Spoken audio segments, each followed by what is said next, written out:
Welcome, my friends and enemies. Glad you are here. We're going to try to finish up this little series of incidents that happen in the world. So we're going to go ahead and introduce everybody just so we can get moving. So, Gadfly, welcome back, buddy. Howdy It's do. always nice to see your face. Anything going on? Celebrity note? Typical stuff. So No? Sounds exciting. Matt! Exciting things happening, correct? Oh yeah, New Jersey's full of excitement. It's like nonstop action all the time in New Jersey. I thought that was crime, but okay. You know, Hey. that's part of it. You know, Spicy. Oh yeah, and you have a live stream. Well, they're not going to know about this live stream because it won't be uploaded by then. Yeah, but you'll have I'll be a on, video that they can go visit at some point after they watch this video if they haven't already watched it. I posted my novel review, my review of the novel Frankenstein by Mary Shelley, of course. It's been up for a day or so. Cool. That's related to Jacob Irons. I've been on his channel. We've been doing movie reviews, and we reviewed the 1931 Frankenstein over the weekend past. So, Cool beans. So check that out. Sage, nothing as usual, I presume. Yeah, no, not really. I mean, there's a storm going on right now, but that's not very. There's a storm always Fun, going around I somewhere guess. in the world, so I don't know how special that is, but okay. do you have a sunburn, Sage? Are you okay? No, that's just my skin. Oh, okay. It happens. No, my aunt had something like that, so I remember. Yeah. Let's move on to the exciting thing. So, the Brandon Sanderson controversy part 3. I guess disclaimer, since I will forget at some point if I don't do it now. We're going to be showing some tweets or X's, whatever you want to call them now. I don't know what they're called now. Some excrement. We're seeing some excrement. Well, the twats are the people who use them most of the time, but that's Yeah, no, that's a good question. What do you call them? I call it X's. It's like you never want to see your X's, therefore. I like excrement. That works too. But we're going to start out with the opening of an article. But don't contact anybody. Don't harass anybody. I mean, that should be without saying. We're not those kind of people. We got standards. But yes, you feel free to mock them or laugh at them through our video. Just don't go to their place and actually talk to them or interact with them. That's fine. So yes, we'll start out with this wonderful thing that I have to now brighten my face up to even see. So if I can remember where I put it. And you know, my first comment about the article, they picked show Rain in a constipated face for the picture for the article. I thought that was just her face. They always do that. Yeah. All right, so The Wheel of Time co-author Brandon Sanderson harshly criticizes season 2 finale. If you watch the first 2 parts of this, you kind of know where we're at. If you haven't, you can go watch those and come back to this one. It'll make more sense then. So this past weekend, The Wheel of Time co-author Brandon Sanderson, he wrote the last 3 volumes in the 14-book series, 15, following the death of original author Robert Jordan in 2007, teamed up with the popular Wheel of Time content creators Matt Hatch of the Dusty Wheel and Daniel Greene to do a first watch reaction video to the show's season 2 finale. What was meant to be. It really wasn't. The result was interesting. While this was technically a first watch for all 3 of them, Sanderson is a consulting producer on the series and read the scripts for season 2 years ago, and he then provided feedback to the production team, which they didn't pay attention to and blatantly ignored multiple times. He pointed out issues he has with the show he's clearly been thinking about for some time, and he had a lot of issues. I mean, to be fair, he didn't have that many issues. They were just like he could have gone through the entire season 1 and season 2, but here we are. The video comes up mostly like a venting session for Sanderson. I mean, I would probably do the same thing, with Greene and Hatch trying to keep up. There were some good discussions, fascinating takeaways, but on the whole, it was kind of a shocking, especially considering that Sanderson hadn't even watched the entire season before doing so. What do you have to watch when you've actually read the scripts? Yeah, no, it makes sense. That doesn't make sense to me, but hey. Well, the one thing Sanderson did point out is that they can make changes. Well, they could. Yeah. But I it doubt still it doesn't. impress him. He still has a Ones. full idea of what they're trying to do, having gone through all the scripts. Yeah. And the way I interpret his comments, and obviously this could just be me, is By saying he didn't watch the show but read the scripts, is him saying he didn't consider the show worth watching. It's the quiet part out loud. But he says, I've read all the scripts and I have not seen the whole season. This is the first chance I've been able to sit down and watch. So it's not that he's been ignoring it. He just hasn't had time. I mean, to be fair, he is a busy guy. I mean, if you've seen any of his signing things, he sits down and has like a books.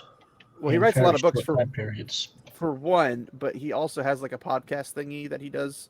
And in that entire time, he's just spending the non-stop time just signing books, autographing them and everything. Mm-hmm.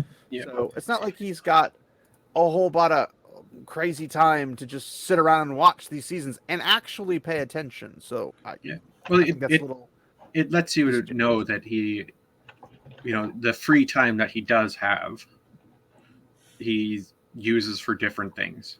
He's not interested in. It's not even that. Like, he's sitting down. Like, I haven't been able to sit down and watch. Meaning, like, he could now sit down and watch if he desires to, but whether he does or not.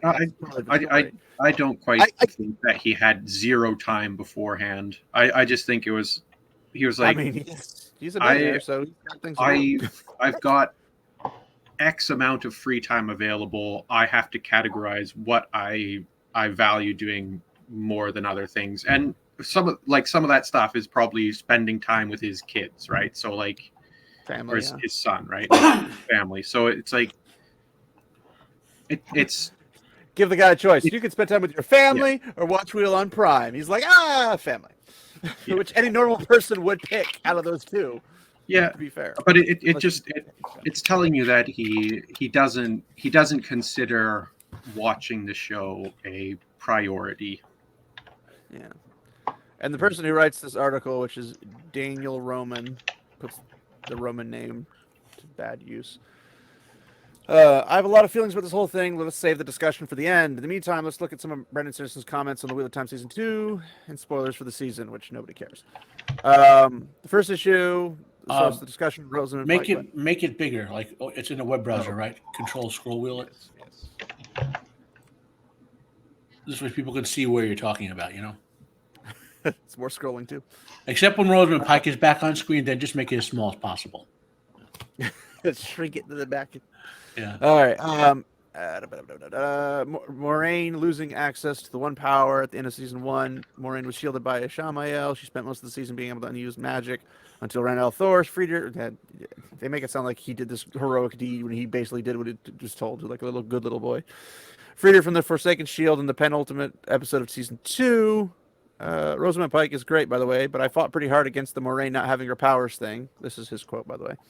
I just don't think it worked, and maybe, again, it's just me looking forward, but if we're having people lose their powers and get them back just for convenience of, like, a few episodes, it really detracts from the idea of losing powers, getting powers back.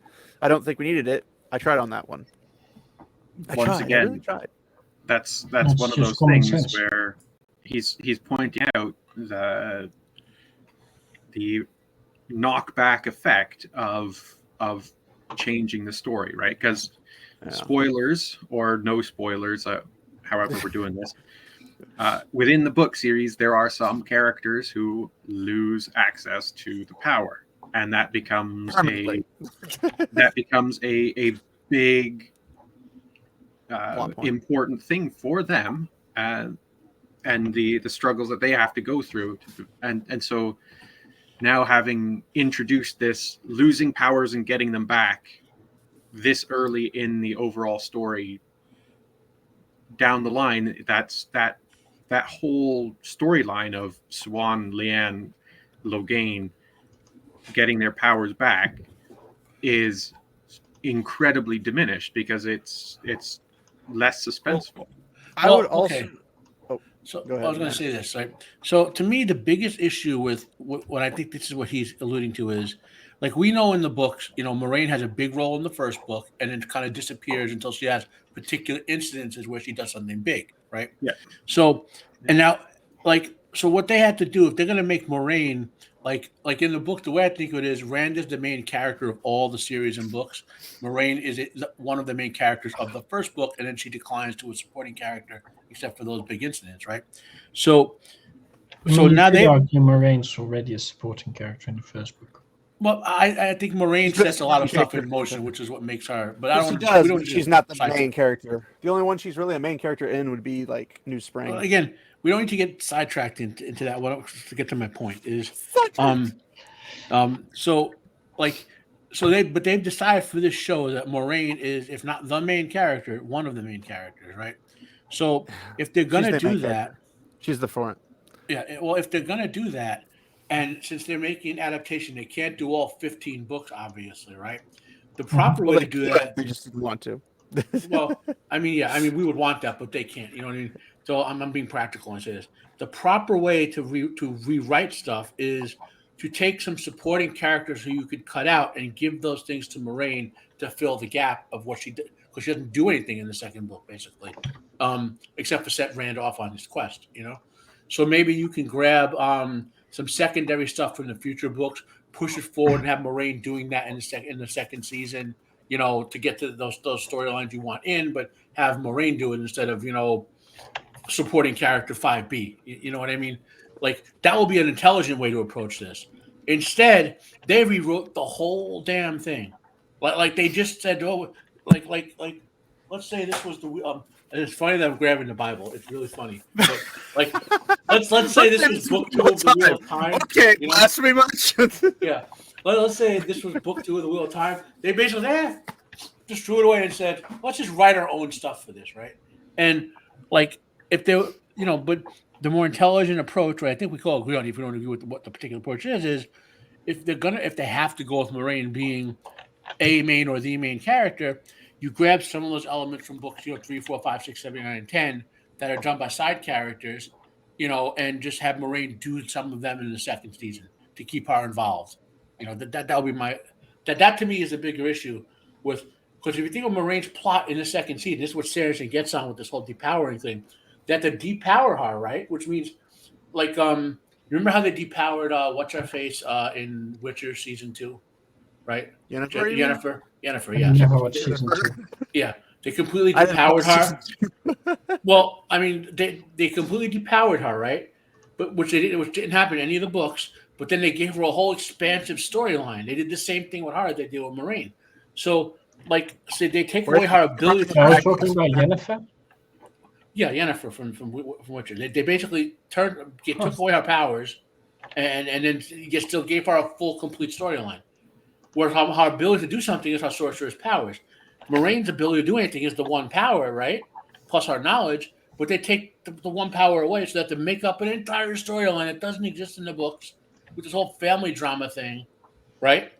And it takes away from the actual storyline in the books just because they depowered Moraine. Yeah, it's obnoxious. My thing was, well, I think I might have forgotten what I was going to say, because I was trying to point out something, and let me scroll up. Oh, to Gadfly, your comment on the being cut off from the source and how it affects things down the line with other plot lines and stuff like Swan and Liana and those guys. I would argue, and I wonder if you guys would agree with me, that also plays a major role in dealing with the madness when Nynaeve discovers it, so to speak. Because the same thing that she went in and delved in to notice the connection being taken apart or torn apart, and then fixing it also can lead to the same thing, that she goes into the brain essentially and sees the madness like creeping on it, causing problems, etc.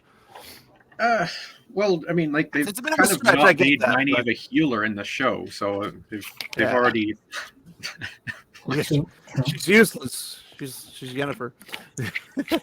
But I meant like in the books, like the story importance of having that lost powers to whatever. Also, that storyline more indirectly. I'm not saying it's a direct correlation, but from my perspective, it's leading to the eventual fixing of the madness in men.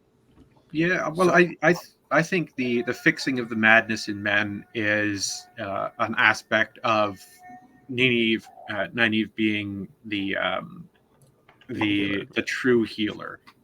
Like that is her identity. That is her whole focus in life. Yeah. And so that's why she's she's weaving healing weaves with all of the elements, as opposed to the Aes Sedai, who are doing it with just air, water, and spirit, I think. And that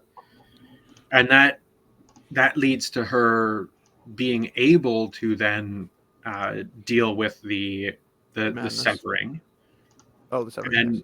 And so it's just a logical step that she then does another development in the healing process. But yeah, they've spayed Nynaeve, I guess, to by eliminating her specialness as being a healer in the series, anyways. Yeah. They've taken away her personality too. Yeah. I mean, Her fieriness. She has like one scene where she gets angry in the whole season with the dirty water. That's it. So I would then call that she doesn't angry channel. though. so this whole She doesn't even concept channel that. of Moiraine having her powers removed, but once again shielding, right? Like shielding is the most overpowered thing in this show. Like there's no logical structure for shielding. If I, being Androl level strengths, threw a shield at Rand when Rand was holding the one power in this show, I would be able to shield him. Right? Like, Yeah. That's what shielding is like in this show. So, and then they've changed it on to, omelet Adam and he gets shielded. It's like but anything just goes. just think of the idea of having the shield tied off and how that impacts Asmodean's character, although he's been written out of the series, obviously, right? Like just that changes Asmodean's entire story arc. Oh yeah, it's an amazing change. Like it evolves his character in a way, I don't want to say it gives him a redemption arc, but it comes close. Yeah, but now in this he show, might have gotten a redemption arc if he didn't get off. Yeah. In this show, it's just like, well, now like any female Aes Sedai essentially could undo his block, so he just has to go find it. Consider this also, like if they could just casually shield the most powerful male channeler there is, right? How do they have any problems with Logain? Yeah. Oh, yeah. Do you remember we had a whole 2 episodes of like a war with Logain? Don't you know that Logain is like next? Yeah, to but they the only have frigate? like 2 people shielding him.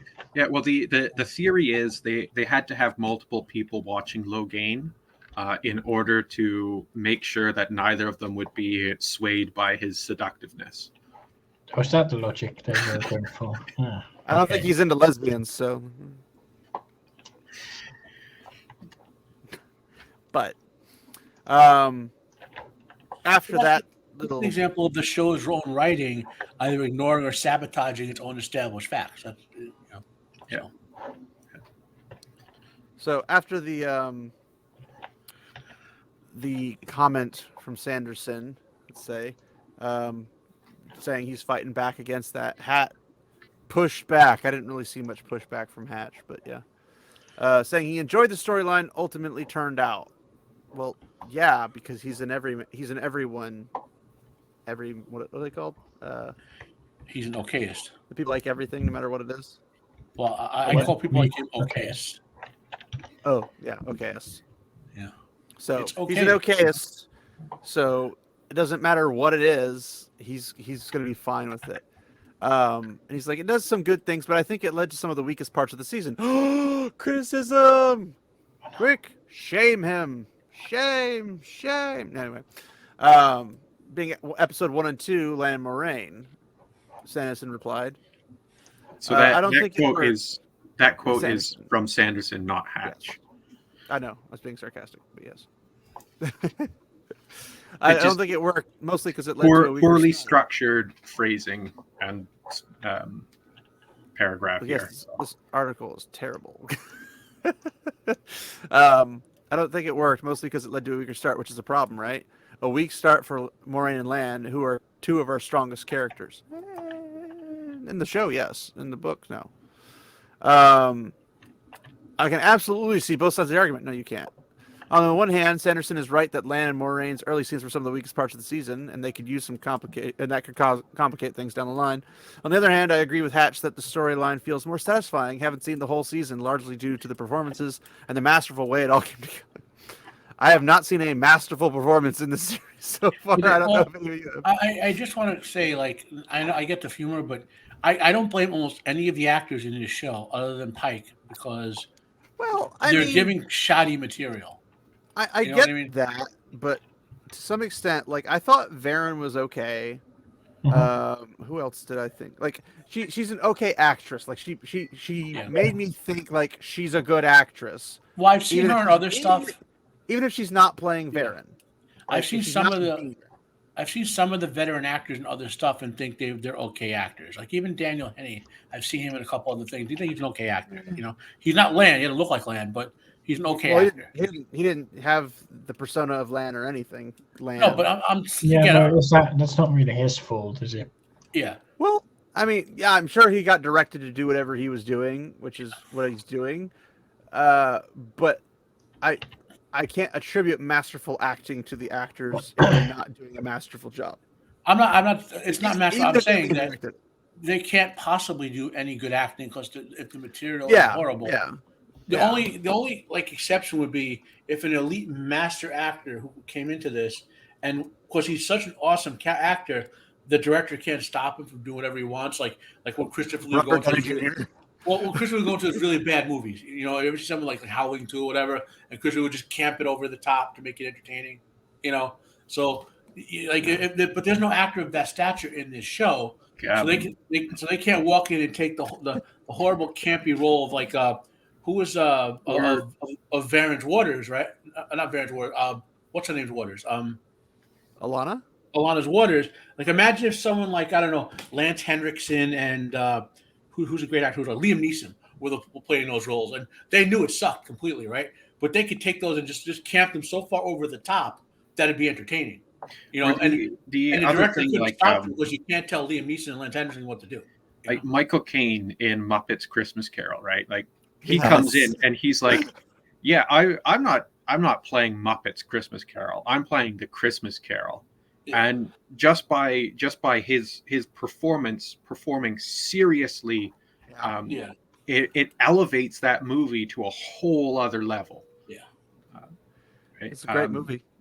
but yeah, the acting is like they're competent actors.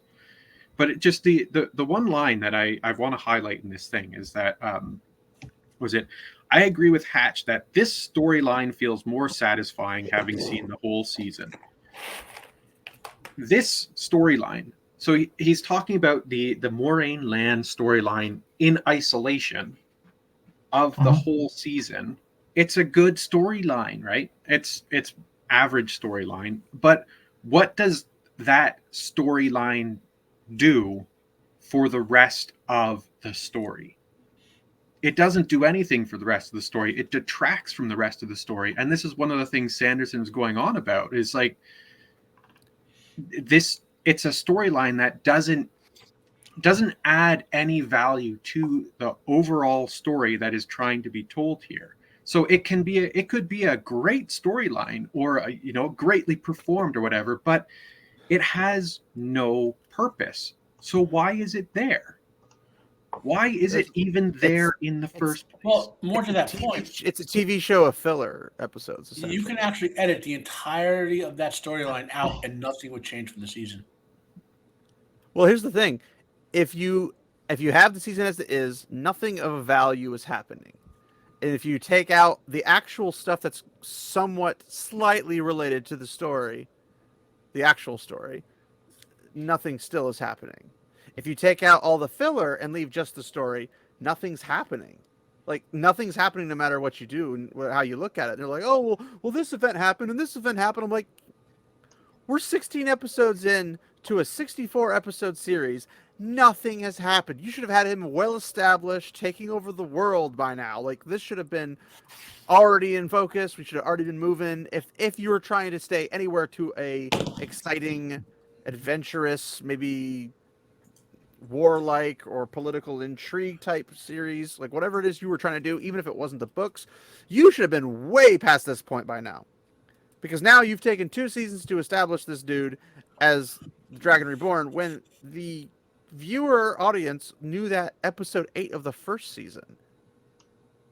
Arguably, you could say they knew it even before that, but point stands, they're not doing anything with this series. So I don't know what they're trying to accomplish by saying, oh, the storyline is a storyline. It's like, if you told me a few months ago that I would defend Moiraine losing her powers, I wouldn't have believed you, which is a testament to how well that the show executed on the idea. That's not Sanderson, that's the article guy. And nothing they did was, that, whatever. According to Sanderson, this change with Moiraine and Lan was primarily made because of how little the characters appear in The Great Hunt, the book which formed the basis for season 2, and he didn't like it very much. Again, performances help, but when I read the script, the stuff in the script, it was one of my least favorite parts of the season was Lan and Moiraine.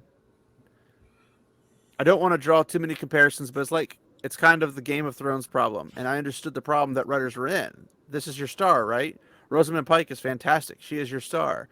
You've hung your whole first season on her, and what do you do with Great Hunt, where she has a much smaller role?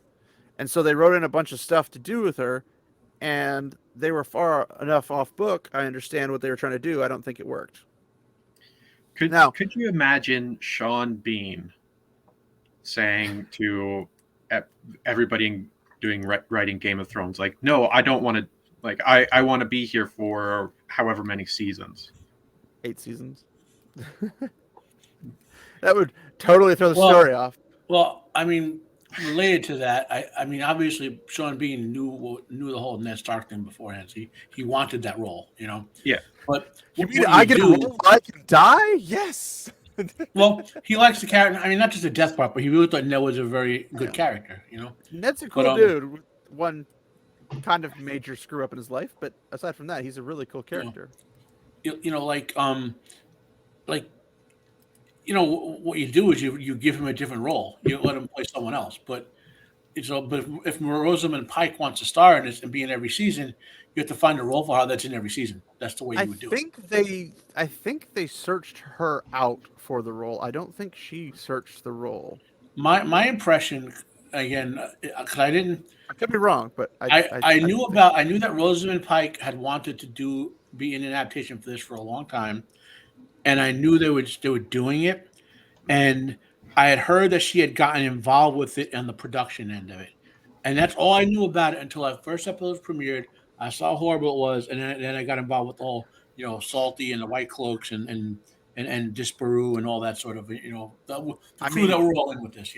The first episode basically made me look at Winter's Dragon and been like, man, this is a masterpiece.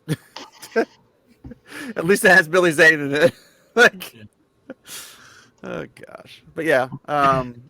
So that was a big issue Sanderson had. It came up more than once, but lest you worry about Sanderson just spending the entire time crapping on Wheel of Time season 2, there's plenty he also liked. Well, that's you don't have to really go into because it's not really. Yeah, what he was saying here about Rosamund Pike. That's what I was saying before. Like what you do if you have to have that in a season, you don't make you make the crap up, or you pull elements out of the book from future storylines and accelerate them forward. They kind of did the Adelius Van Deen Moiraine thing. They tried, but they left out Adelius. Well, did they leave out Van Deen? No, they left out Van Deen because they had Adelius and Varen, which didn't make sense because they're not related in any shape or form. Well, I don't agree with that particular change, but that's the type of change you could do to consolidate storylines. Is make that's what I'm saying. It's like I don't want them to short the story, but I understand like at least that would make sense for Moiraine. Yeah. But the other thing is why make Moiraine such a major part of it if she's not going to be in it for what? Well, that's why I think she's involved. She's an executive producer, so she got involved early on in control of this thing and basically said, "I'm the star of the show," Yeah. But then if you had a good showrunner and not Dudkins, he could say, okay, what we have to do is, like I said, you have to grab some storylines from other characters in the future and fill them in with actual Robert Jordan content, not whatever he made up. Yeah.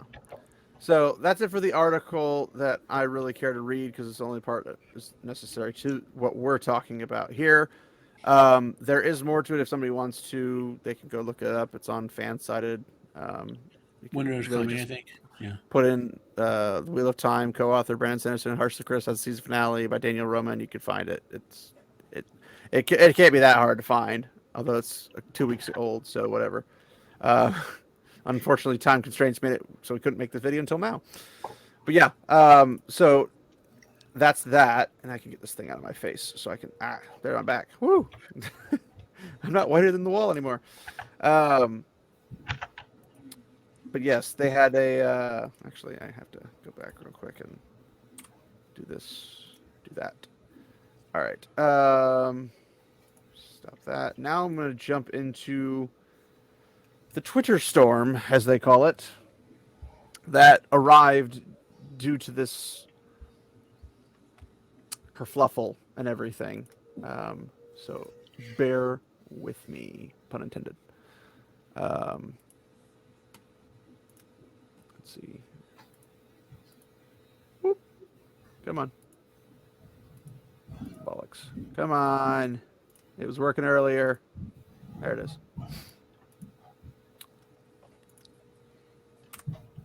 All right. So, our first contestant, I tried to tell them to make Matt kiss at least one dude in season 2. I tried to save the show. I really did, but they ignored my opinions. Well, that's why we ended up with this outcome of this season. I'm sorry, everybody. Obviously, this is a play on what Sanderson was saying about the whole I tried. But this is what this particular person wanted to be in the show, because freaking weird people, man. Like, well, is this person saying that, or is she saying it as a sort of mocking of the show? Yeah, it could also just be that they took what they wanted and then Sanderson rotated wanted. what was actually said by Sanderson. So Sanderson did I tried to tell them that this wouldn't work. I tried to save the show. I really did, but they ignored my opinions.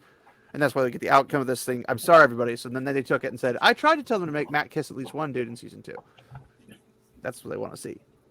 But is that what they want to see, or is that an example of what Brandon Sanderson wanted to not have in the show is actually, from their point of view, terrible? This is the person trying to get the stuff in and then being quote unquote shut down type of thing, and then doing the mockery against Sanderson.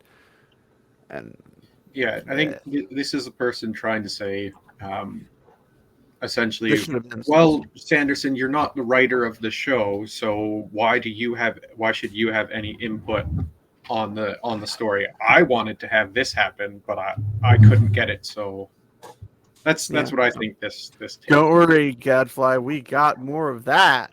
Don't worry. Lovely. But yeah, I just wanted to point out, this is the kind of stuff where they wanted to push something that's not in the series because they just want it to be in the series, which is weird because it's not even, it wouldn't even be necessary to the story for any shape or form. So the fact that they're trying to get it in to do whatever it is they want to do is just kind of a silly thing. Oh, I could have just slid that over. That's fun. Let me stop that. I just figured out I could do this a lot smoother than I was. Hey, look at that. Oh bother. I can also zoom these in, which is nice. Present. Sorry, people. Unfortunately. This is just how we roll. This is what I'm getting done This is to a me. professional's video. Well, it would be if the stupid system would work properly. All right. It's the system's fault. It always is. All right.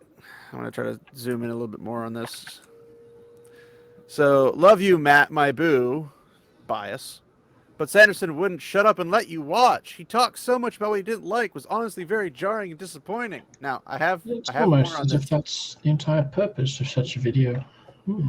Why would you have? The entire purpose? It's just that there is more to the context. This is what people were instantaneously just like, let's react to this, let's jump at it, let's pretty much attack him because he doesn't like the show. You're gonna say Matt or not? Or Gadfly? Anybody else before we move on? Because there's more. So. Yeah, it's just another one of those things where it's like they highlight, oh, he didn't like these things. They never bring up that he tried praising the show either. Now, a lot of the praise was faint praise, but I think that for good people reason. understood that, and that's why they don't highlight that. But it's like, what would the stream have been if it was just the three guys sitting there watching, being quiet? The entire point of the stream was to have celebrity mega author Brandon Sanderson on his little live stream commentating on stuff. And since he's apparently Matt Hatch's boss, there's also that adds to it. But Daniel Greene apparently has done some stuff with Brandon Sanderson before. Matt Hatch has, I believe, also done some stuff with him before. So they're familiar with each other. I would assume they're on friendly terms, if not actual friends. But it's like, it's this thing where, like Gadfly, where you were saying, like, they instantly point this out, not the stuff, the praise he gives. Negativity always sticks out like a sore thumb, like every single time. Doesn't matter what it is, where it is, it's always going to be the thing that people notice out of everything. So I'm going to try this and see if this works. Hey, it did. Okay, cool. So for those who care, it seems like Sanderson actually suggested he come in for a second rewatch instead of a first one. At least it's clear now they all agreed beforehand. Now, I got these so we can use them. But at least it's somebody being slightly honest about it. The one that says Mistborn here is actually Sanderson, if I am understanding this correct. It says, don't feel too bad for Matt. He asked me to do this and knew what he was getting. I even suggested to him that he watch without me and I come in for a rewatch. This is what he wanted from me. He pitched it, asked me for it, and chose, against my suggestion, to not watch until I was there.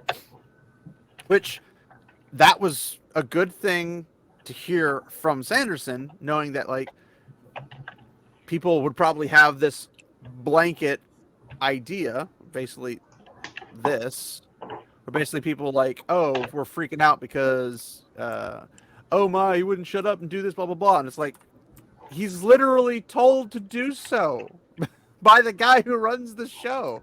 Like, I don't know what else do you want? But then it's like, yeah, I see that, and I understand that it was intentional and arranged. I guess I'm just projecting my own pet peeves here, and as I would be super butthurt if I didn't get to completely experience the emotional impact of something like the Hopper scene. They did. So I mean, I feel bad for Matt, and that it's hard to go back and rewatch and recreate the same vibe you get the first time around.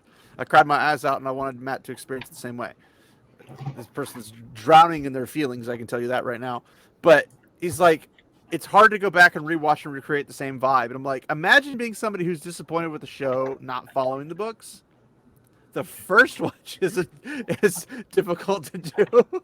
The super emotional impact of the Hopper death scene, like, what was the build up to that anyways, right? Like, just going off of this. Main But parent talked to Hopper once. It's another example of one of those things that people did not realize. The main point, one of the biggest takeaways from that live stream was Sanderson pointing out that there's so much in the show that is built upon the expectation of the audience understanding things. So the Hopper emotional scene is because people are bringing in the attachment to Hopper from the books into the show, and they're giving the show credit for building up Hopper as a character in his own right, as a support, as a, you know, something for Perrin, Mhm. and putting that into the show and saying the writers did a great job here, when in fact they didn't. Because if you take the Hopper story in isolation of the show, it's like guy finds stray dog and they spend like a day together and dog dies. Well, Which obviously upsets the guy. you know, I said when we were watching, because I watched this ahead of you guys, like I said, the only scene I enjoyed in the entire show was when Hopper saved Perrin, and then they ruined it later by when they killed Hopper off the way they did. Like, so, but the thing is, like you were saying, you only understand the context of Hopper if you read the books. And like I remember, this is a good example actually. Remember the Dune movie in the 1980s, right? So my uncle and I were the only people in our whole Italian community who had actually read the novel Dune. And the amount of people who in the theater who didn't know us and who in the family like, hey, could you explain what was happening in this movie? Could you explain? Because you couldn't understand the movie unless you read the book. You know what I mean? So Mhm. like you can't make a TV show or a book or whatever it is that requires you to have read the book source material to understand its plot. It's stupid. It's stupid to do that. It's like You when The Last Jedi came out, and then people were like, "We have so many questions," so they release a book, and like, "Oh, well, it's all in this book we have." I'm like, "It's supposed to be in your film." Yeah. If I can't figure it out by watching the film, it was a poorly done film, and that's only one of the many sins that movie did. But it's just like, if everything in that is confusing or not well put together or something of that nature, how could you possibly claim it's good? It's you have more people asking more questions and then trying to sell them a book afterwards, which I guess is a merchandising thing, so props to Disney for trying to pull that one off. But read in our book all these details that should have been in our movie. That's essentially what it was. But even to the story for like Hopper, I can hear somebody who read the books, who claims they're a fan of the series, but they're obviously clearly not, going, well, Hopper and Perrin didn't ever get emotionally tied in the books. I'm like, except they've been traveling with each other for weeks, and we only got certain snippets of dialogue. Doesn't mean that they're not going to have any dialogue when we're not watching them walk around for weeks.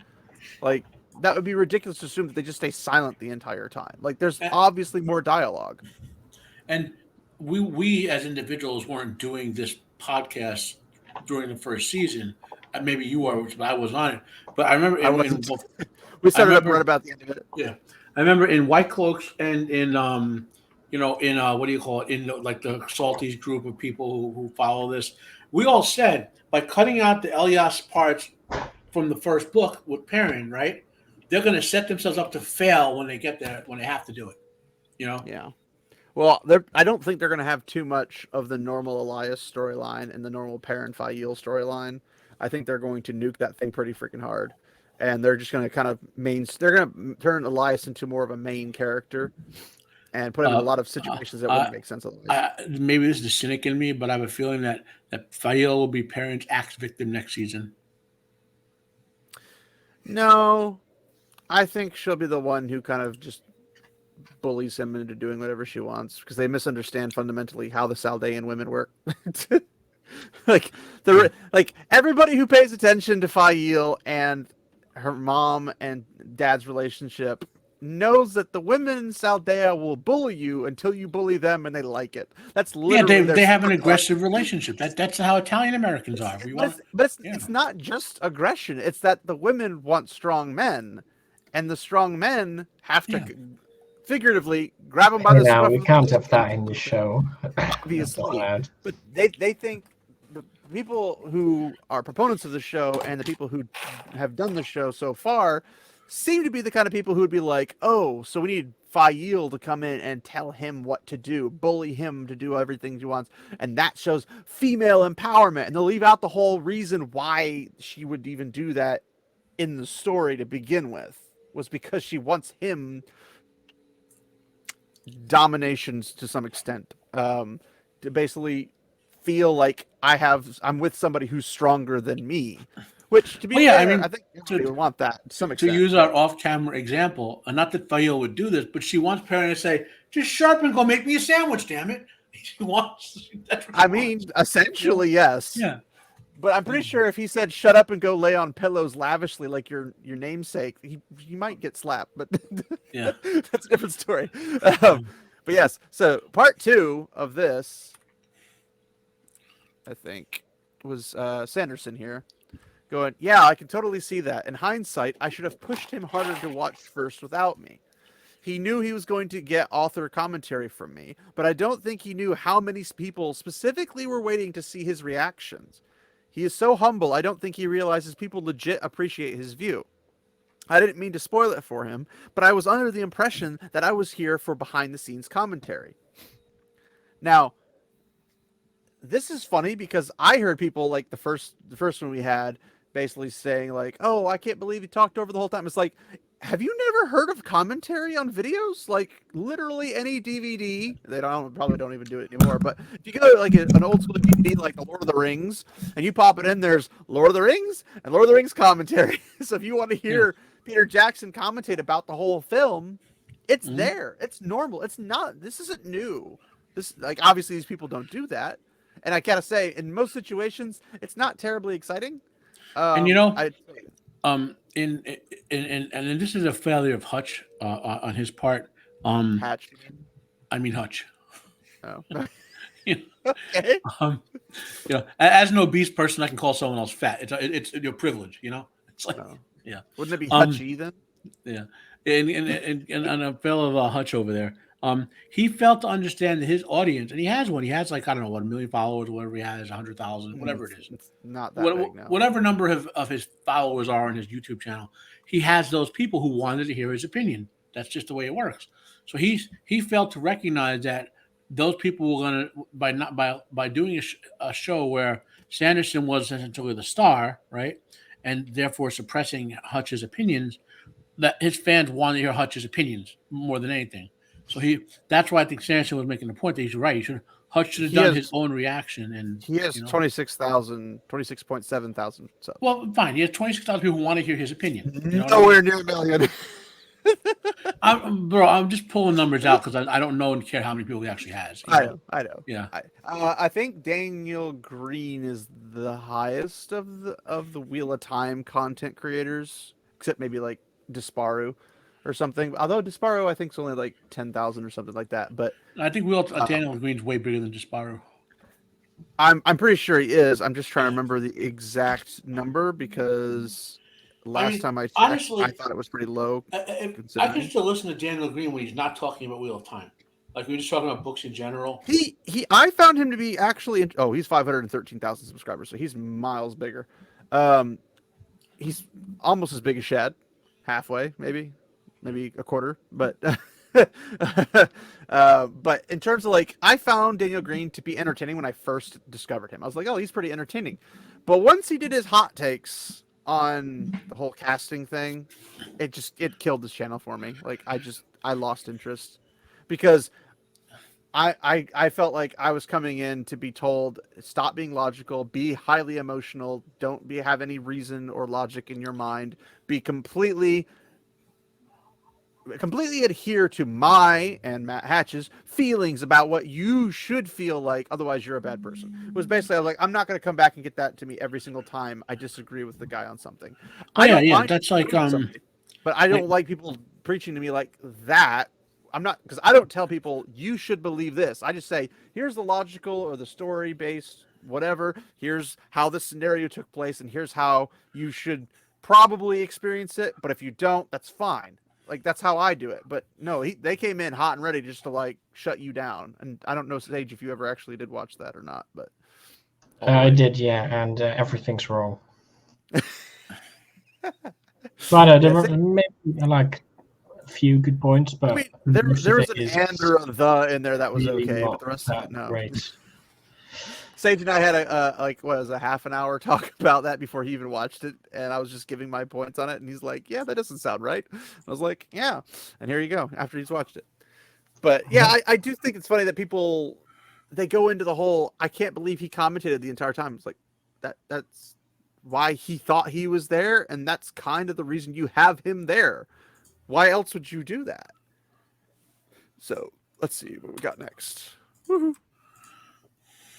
So saw Sanderson's Reddit comments where he toned down the negativity, but it seems like the level of backlash has taken him by surprise, and he's now doing damage control. Don't know if I'll ever be able to get over what I saw today. I finally did watch the stream. Now, I had a hard time figuring out if this is a good, like, pro Sanderson or anti Sanderson. This isn't anti-Sanderson. This is or isn't. It is anti-Sanderson. Oh. It's effectively the person saying he's being disingenuous with his walking back his criticisms, which kind of really wasn't. And this bit, don't know if I'll ever be able to get over what I saw today, is this person The essentially... last day is definitely. Yeah. This It's is like I don't respect Sanderson anymore. yeah. So this is like you know when before Jesus was crucified, they had all the people accusing him of false stuff and all that.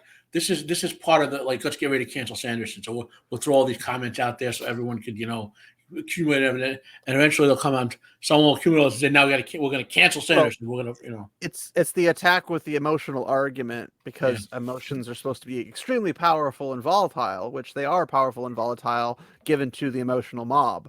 But when you're throwing it up against like the rational wall of logic and stoicism, it doesn't do a whole lot. So it's not the battering ram they think it is when it comes to that. But it's interesting where people are just like, oh, he's taking backlash. Now he's rolling back and doing damage control. And it's like, well, he doesn't want people to misunderstand him either, but you can't say he's doing damage control by trying to explain it, because people always, in my opinion, and from what I've viewed personally, people take trying to like damage control by like somebody accusing you of something. Basically, the Reddit ones we just read about him saying, "No, Matt wanted me to do this." They conflate that with him trying to roll back what he said or do damage control. He's trying to explain the situation because people are giving him a lot of hate falsely or unnecessarily for something that didn't happen the way they thought it happened. And then after that's cleared up and people are like, oh, well, he was actually supposed to be. I'm still disappointed in you, though, because of negative comments. And they go right back to the emotional thing. But they typically do aim the walk back argument at this kind of thing because they don't want to think that you can. Now, is sometimes it walk backing? Yeah, people can walk back certain things. Most of the time, though, I don't feel like people explaining themselves, because I have to explain myself to people all the flipping time because I'm easily #1 public misunderstood enemy of the world.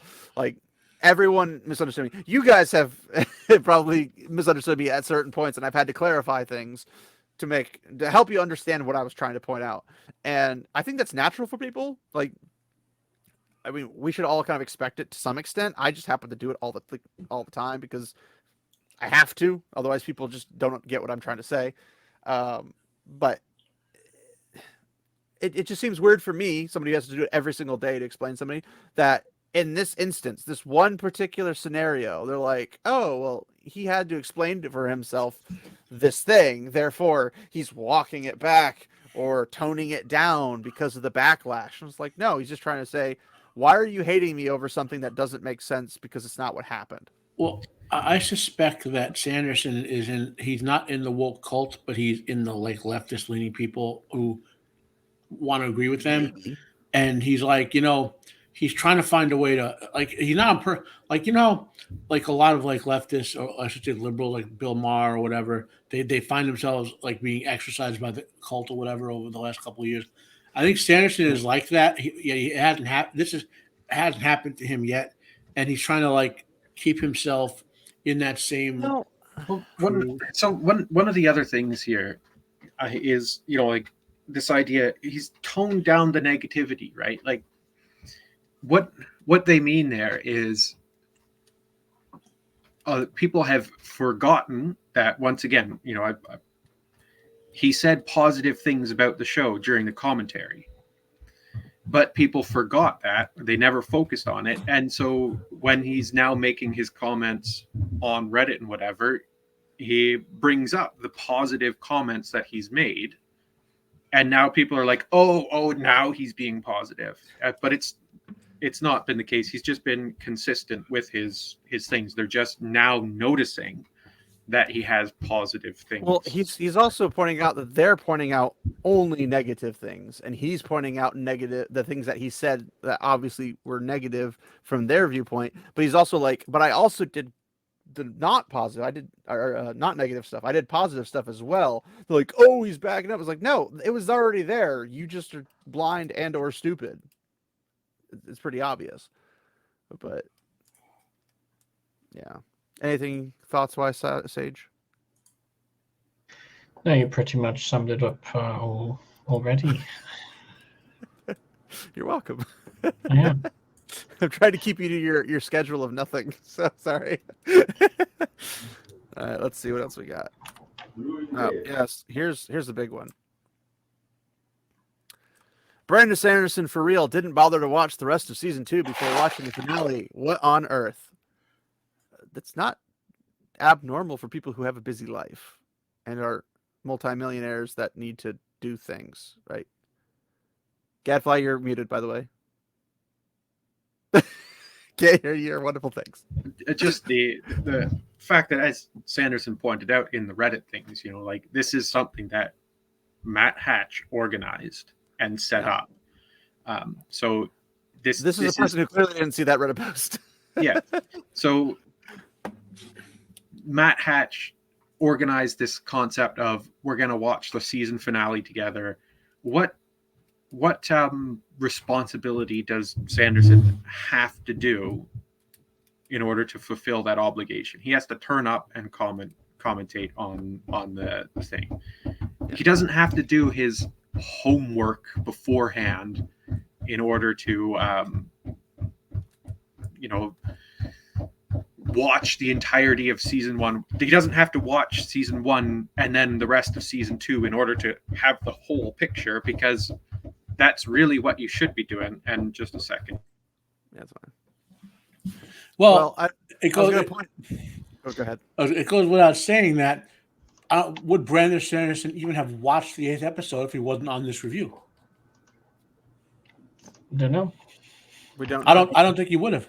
I don't think he considers this show worth watching. That's hard to say for sure, though.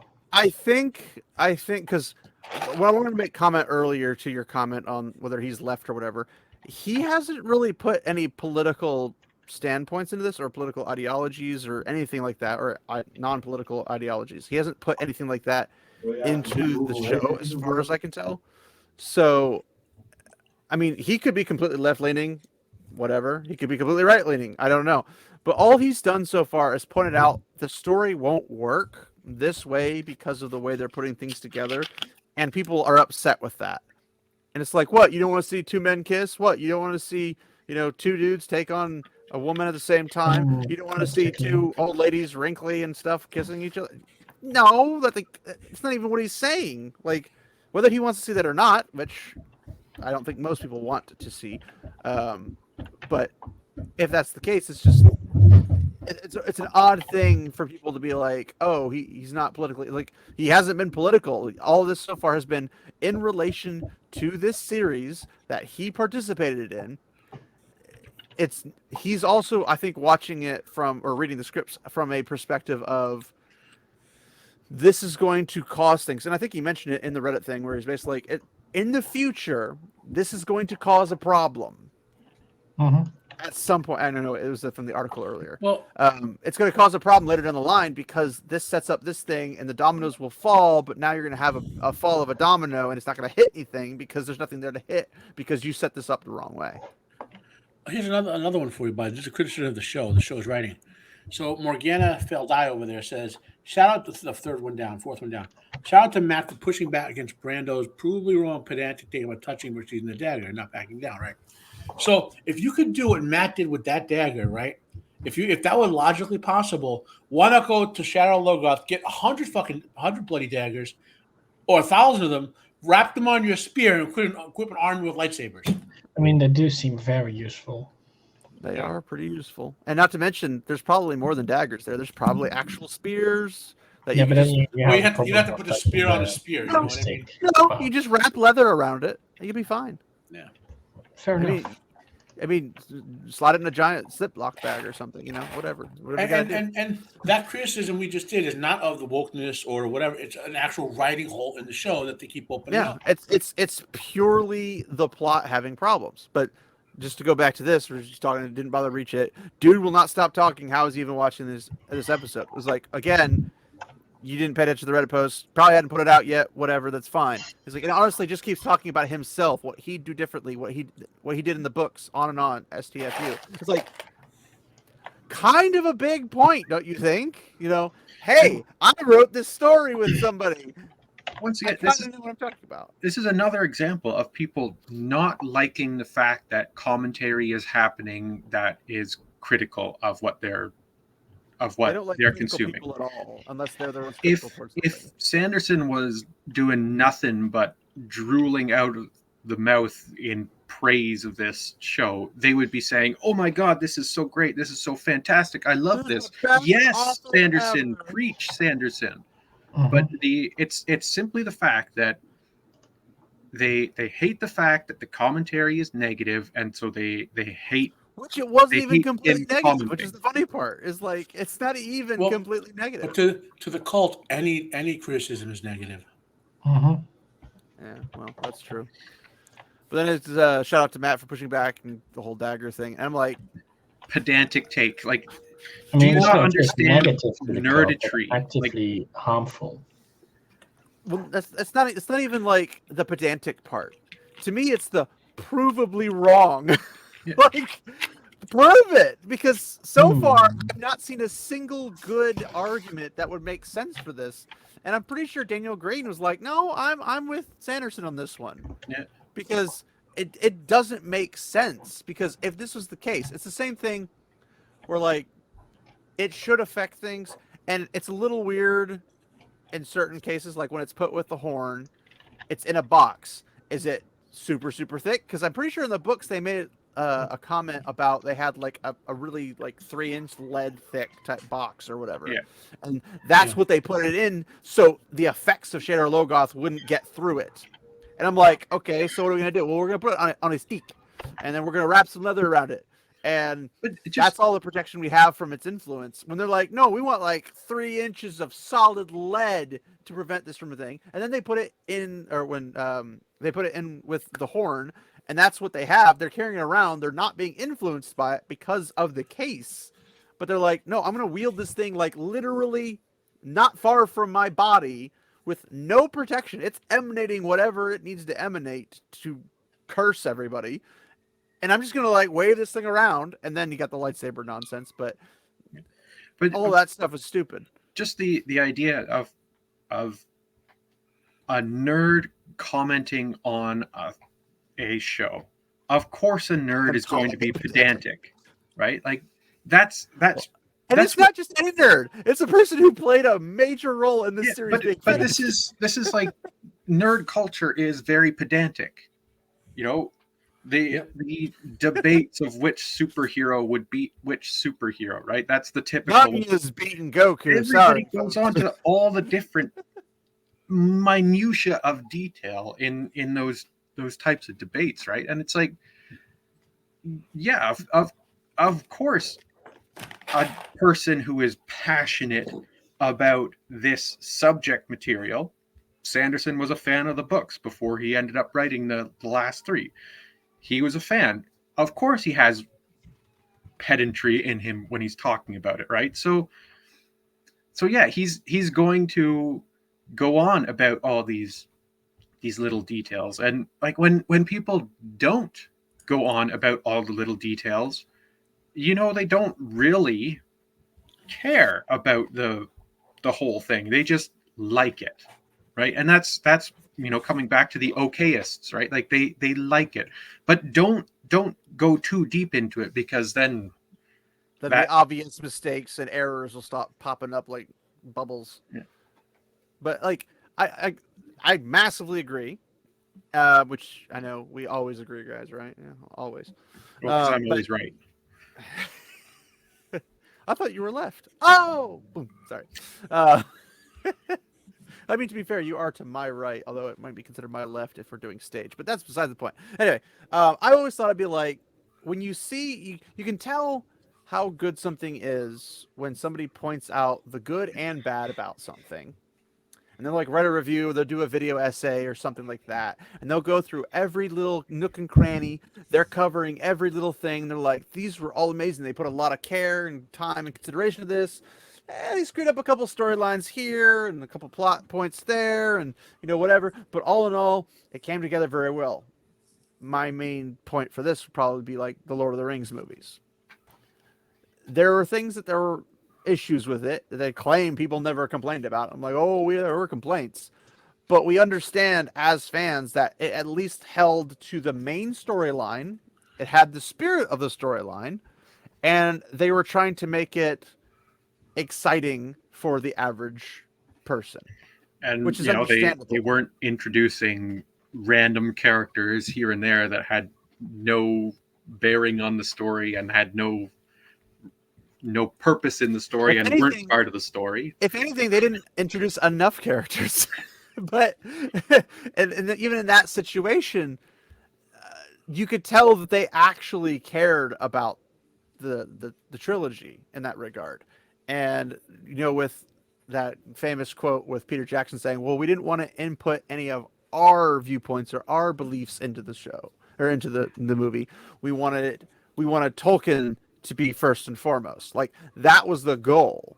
This is not saying anything about Robert Jordan. It's all about, look what I can like about my show. Well, look what I can be in this. It's the completely opposite, right? It's like, instead of presenting something as it was, we're going to present it as we want it to be. The whole updating for the modern audience type thing is the entire thing about it is changing the source material to be something that it's not, and in so doing, it's no longer the source material.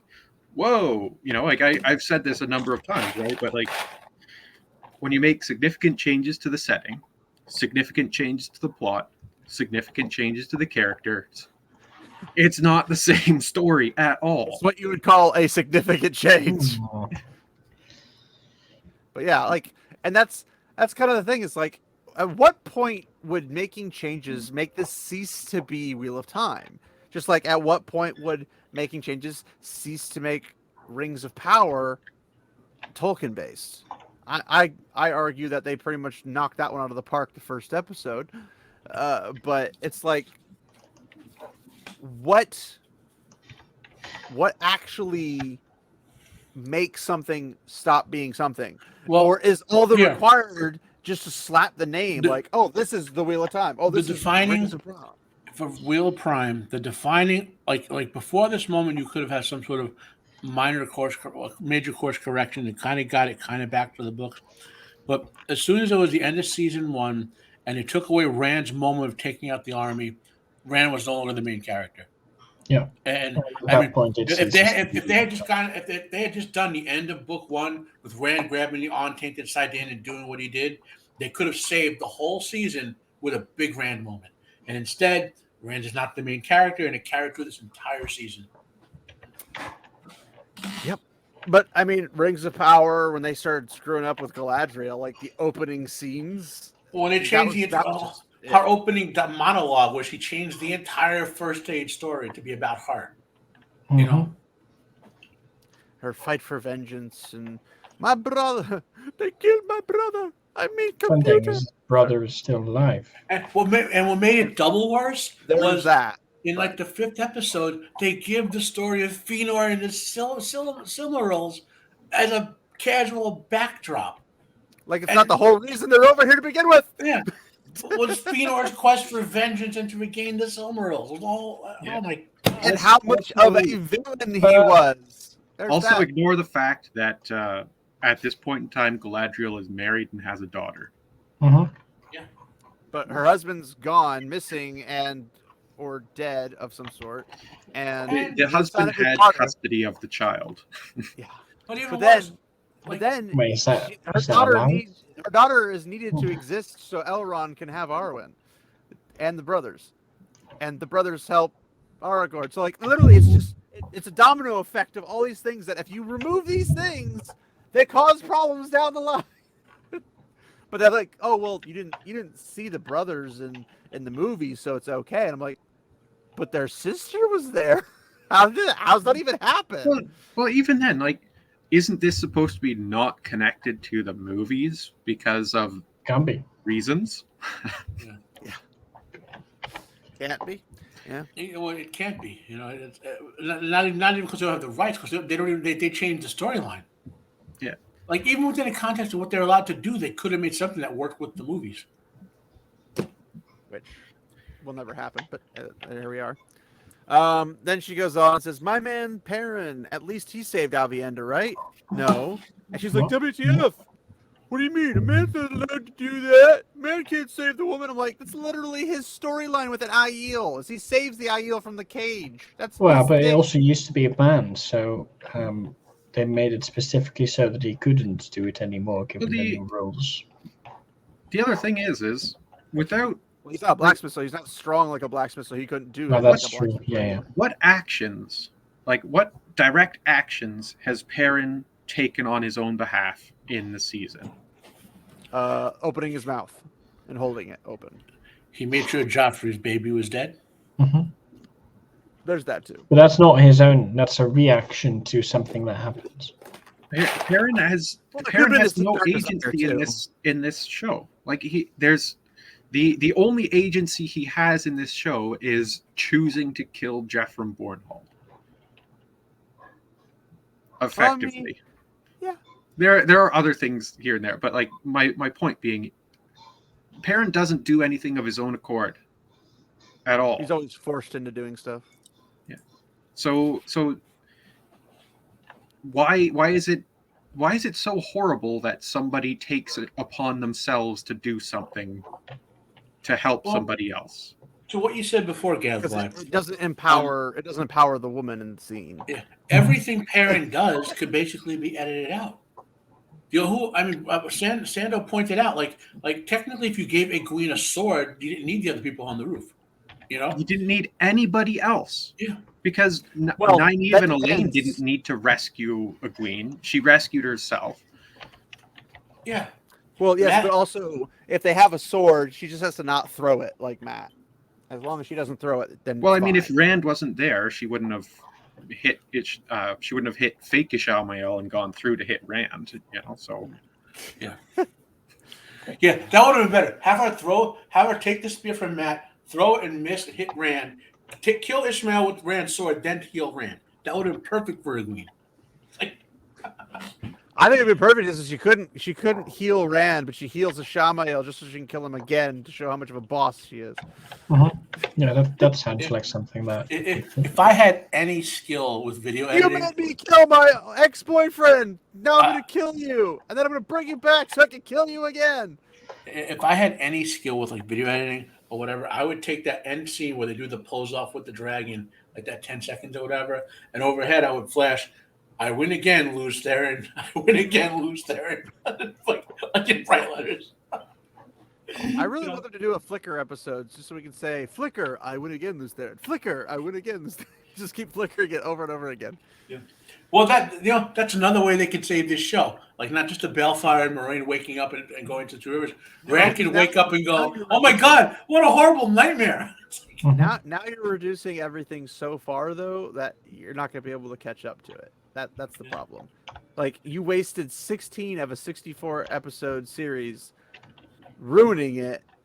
And then come back and say, well, actually, this is how it actually happened. Now we've wasted so much time. And the best course of action they can do to save this series is cancel it and restart. Restart, yeah.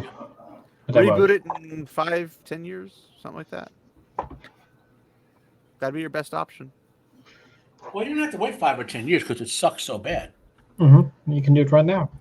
Well, you don't. There's so much bad PR right now. You have to give it some time for the PR to go away. Well, you'd have to have someone else doing it. You know what I mean? Like it would be Amazon and Dudkins and whatever. What they need to do is get rid of freaking Jennifer Salke out of Amazon because she just ruins everything. But then hire some actual book experts. Yeah, we need the Tom Shippey of Wheel of Time. Oh wait, it's supposed to be Sanderson. I'm pretty sure Tom Shippey probably knows more about the Wheel of Time than the chick they have for this show.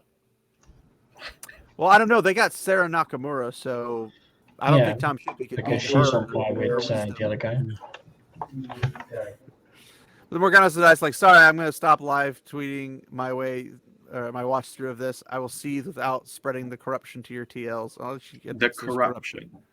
She admits there's corruption. Well, no, she's saying the corruption is Sanderson's commentary.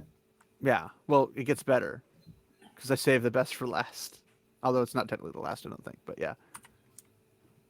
Are you ready for this? This one is funny, though. He complains that they don't act like they believe this is the last battle, like the end of season 1. Can you imagine if every season ended with the same last battle fake out? That would not be good writing. Me, when Brandon questions why they had Egwene free herself instead of being rescued. It's meant for women. I hate that. That is the entire problem. What's wrong with having female friends rescue a woman? Yeah, what does she have against those women doing something? For one, those female women were idiots and stupid in every possible scene they could possibly be in. So I don't know what help they would really be in, because you got the healer who can't heal. You've got the princess who apparently can, but she can't. Who is also has to be a raging alcoholic for her to first thing she does when she gets to the White Towers find out how to make alcohol. Yeah. I forgot about that already. What are they teaching the daughter heir of Andor? That she has time to know how to make and brew alcohol in a still, not in a big professional setting. Well, right? she says she brought that from Camelin, so she knew how to do it from Camelin. And she That's brought what the I mean. knowledge here. What are they teaching her as the daughter heir of Andor in Camelin? That said, okay, here, this class is going to be how to make a secret still. That actually makes me think that these characters... She couldn't hold her liquor in the book, so they have to show that she can in the show. The characters they've created in this show remind me of people trying to make critical role D&D characters. But without the good voice acting? Within purely mechanical or specifically how they play the character? Just the sort of how they play the characters with, I've got this backstory item that comes up. Yeah. You know, Elaine, I've got this backstory of I make wine. Isn't that quirky? Isn't that cool? But yeah. It's like, no, it has no purpose to the, right? I kind of agree with what you're saying there, but like as a dungeon master, I've been in groups where we have, I'll say, do you guys want to do extensive background stuff so I can use it or not? But if you don't tell me up front we're doing extensive backgrounds, don't bring it up 6 sessions from now. Yeah, Why don't you go into detail about how my brother's sister's cat ate my pet mouse? Well, you didn't want to talk about that, clearly. I'm a DM who loves the extensive backstory and stuff as well, but like the backstory and the stories you do in D&D, although they're great and they're fun, because they're collaborative storytelling fun with the people around you. They are not the same thing as writing a story from like a perspective of a novel or a film or a television series. Yeah. It's very different type of experience you're having. So Sage, did you got any hidden things you need to tell me about yourself? Like, are you a hidden DM as well? No. Okay. But I might be soon. Who knows? Oh no. I was gonna say we have so many good DMs. Maybe we should just have our own little D&D session or something. I got the DM books. Might as well. We can do our own critical role. Yeah. My players gave me the stink eye. the nomiker DM Devious because of my capability of anticipating what they were going to do for the story and coming up with amazing, excellent ways to counter what my players wanted to do. Challenge met, good sir, because nobody expects the Spanish Inquisition.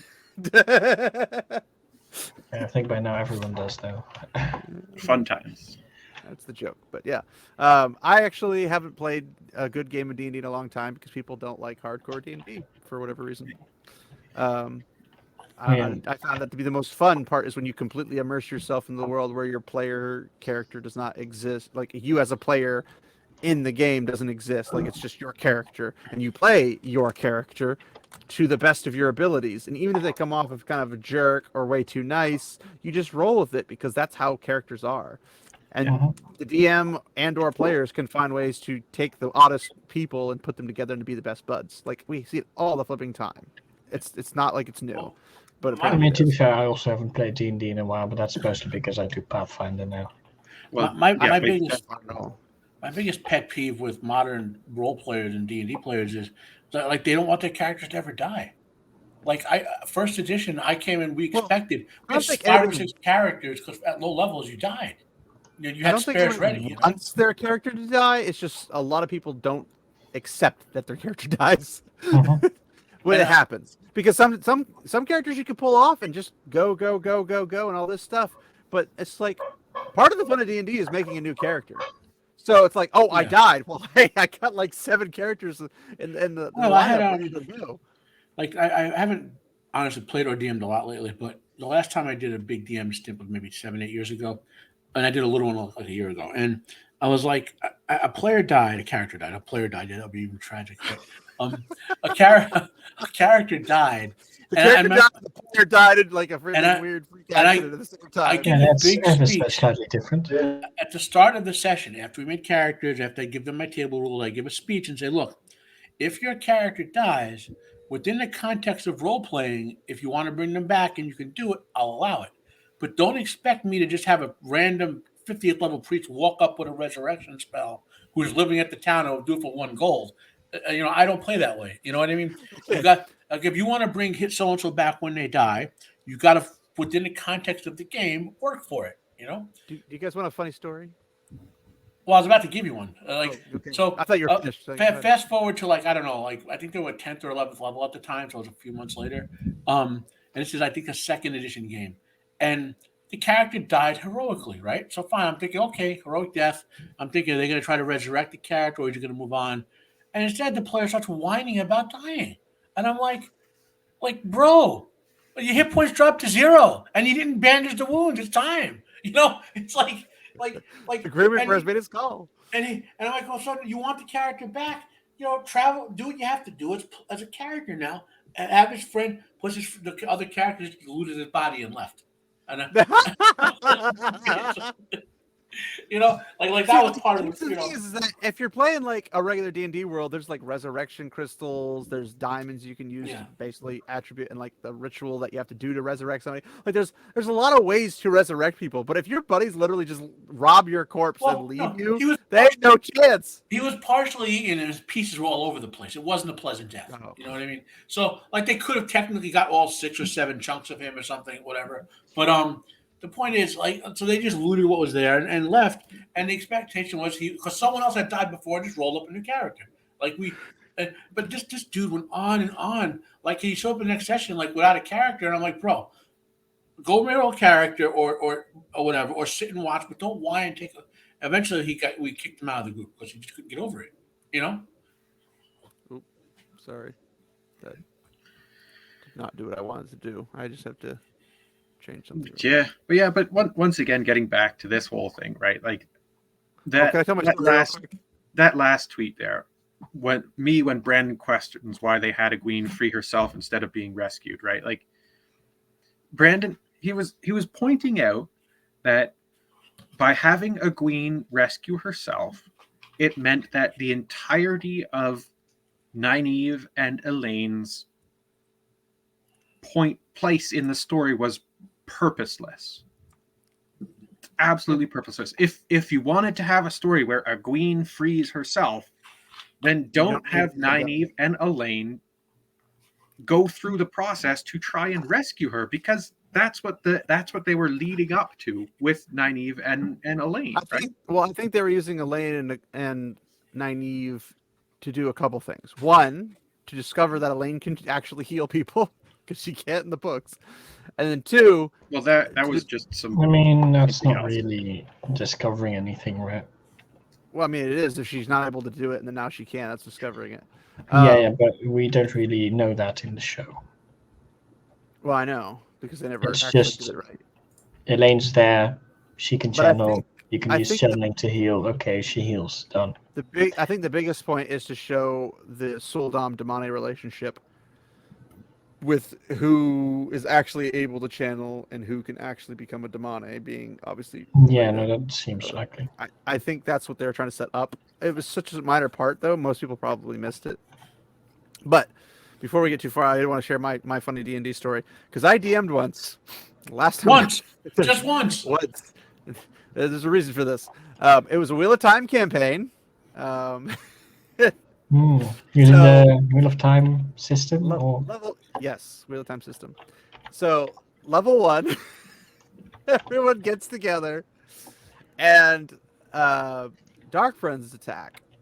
So busting through windows, all this kind of stuff. Right now they're at this tavern.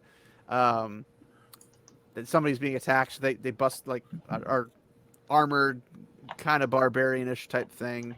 I remember what they actually think they were. I think they're just like a soldier or whatever, but like big shield, obviously like super defensible, but also can dish out a moderate amount of damage. Busted out the window, like, oh, we're gonna have to pay for that later.